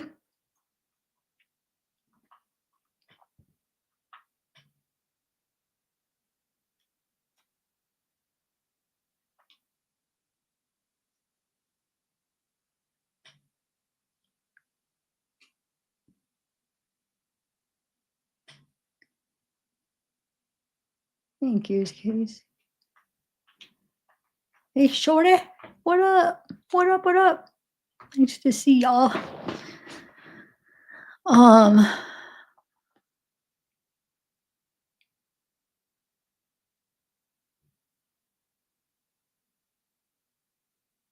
Wait, what voice do I say it in? You didn't say my name in a voice app? Oh, like vocal or wait. Yay, Sonya! I like when we get new ones and they have fun. New ones, new people, new family. I don't know, I'm being silly, but I'm glad you liked it. Cool.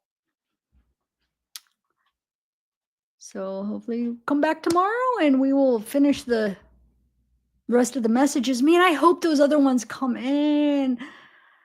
I keep checking my email like every day, hoping it's going to say, okay, it's ready. Just send out the check. But if it really takes 3 months, I have never heard that for like documents to take that long for what it is. But what are you going to do? I'll say, God. Oh, wait, tonight? You want to do one tonight? Is that what you're asking? You know I'm always up for a sleep day with my girl. I remember, sorry. I'm reading. I was reading and it like came out of my mouth. I mean, I didn't mean, never mind. I was reading a chat to myself and then I realized I was saying it out loud. Anyway, hey LJ. Hey Crystal. Well, I did some individual stuff where I like separated where I read well, I realized freaking Gwendolyn is Wendy, the mitigation specialist that's sitting beside him in freaking the trial, which I thought was interesting. But now going through him, knowing who she was, I guess he didn't really flirt with her. I thought he did because I remember kept seeing the name and I was just like picturing him talking like that to everybody. But now that I separated him and just read hers, he didn't really at all. What do you guys think? The Gwendolyn ones, I don't feel like it was. It was pretty strictly business, I would feel. I mean, it was like I was like but on a friendly level, I would say. Um, so I wouldn't say business, but I would say like it just seemed like a friend, like, hey, like, and he was always asking her help, like, hey, check this for me, help me with this. So yeah, but it was still interesting to know who she is now. Um, hey, Slim Jim, new peepers. Sofa King in the house. I am ending. Cool. I'm glad that works for you. Um,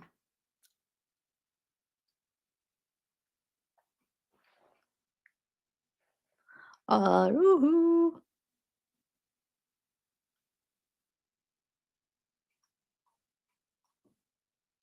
Not a tree. Why are you so early, Zavra?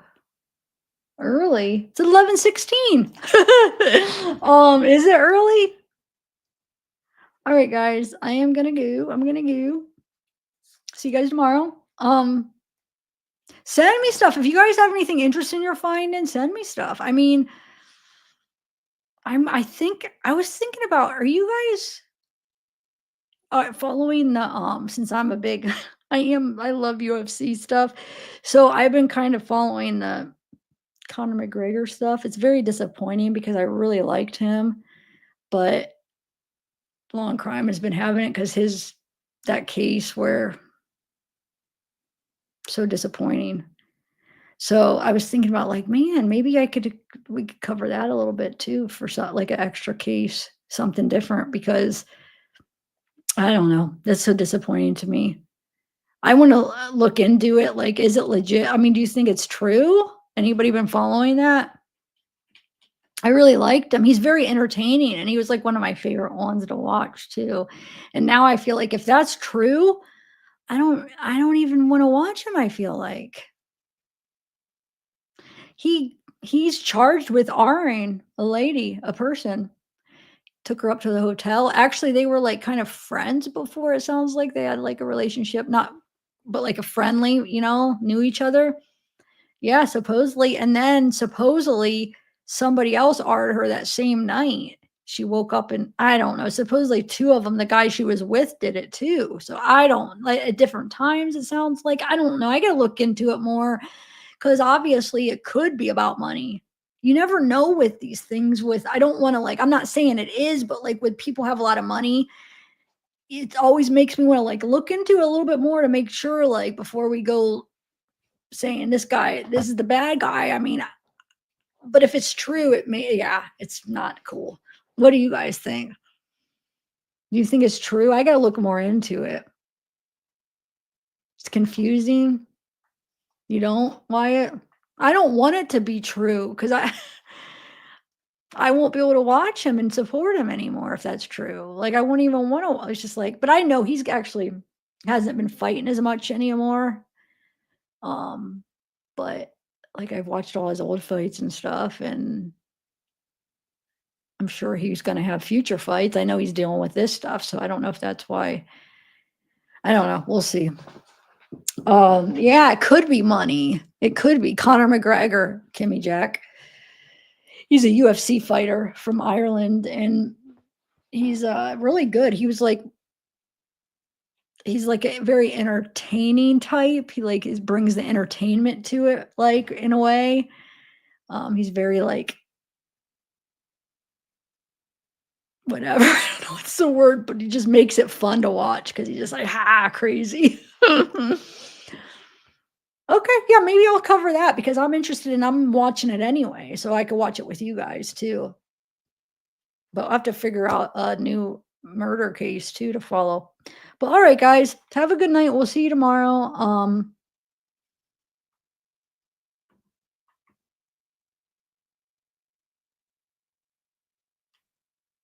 Really slow? Dang it. Okay, big personality, yeah. All right, guys. It cracks you up, yeah. It's probably not what you'd expect. I love it. I don't know. It's like I don't like watching the girls though. I won't watch the girls fights. Yeah, the boxing, like I did watch that one, but like I would choose like if I'm gonna choose to like watch on YouTube or like the girls, I do not like. No, it's not fun to watch the girls fight. Any like boxing or UFC, it just is like, ouch, like that shouldn't be happening. I don't know if that's bad that I like. It's weird that it's like girls shouldn't be doing that, but I don't know. It just doesn't seem right. I want to see the guys doing it, but I don't know. All right, bye guys. Yes, I did. I did. We could talk about that. Maybe we'll talk about that in tomorrow's wind down. Again. All right, bye guys.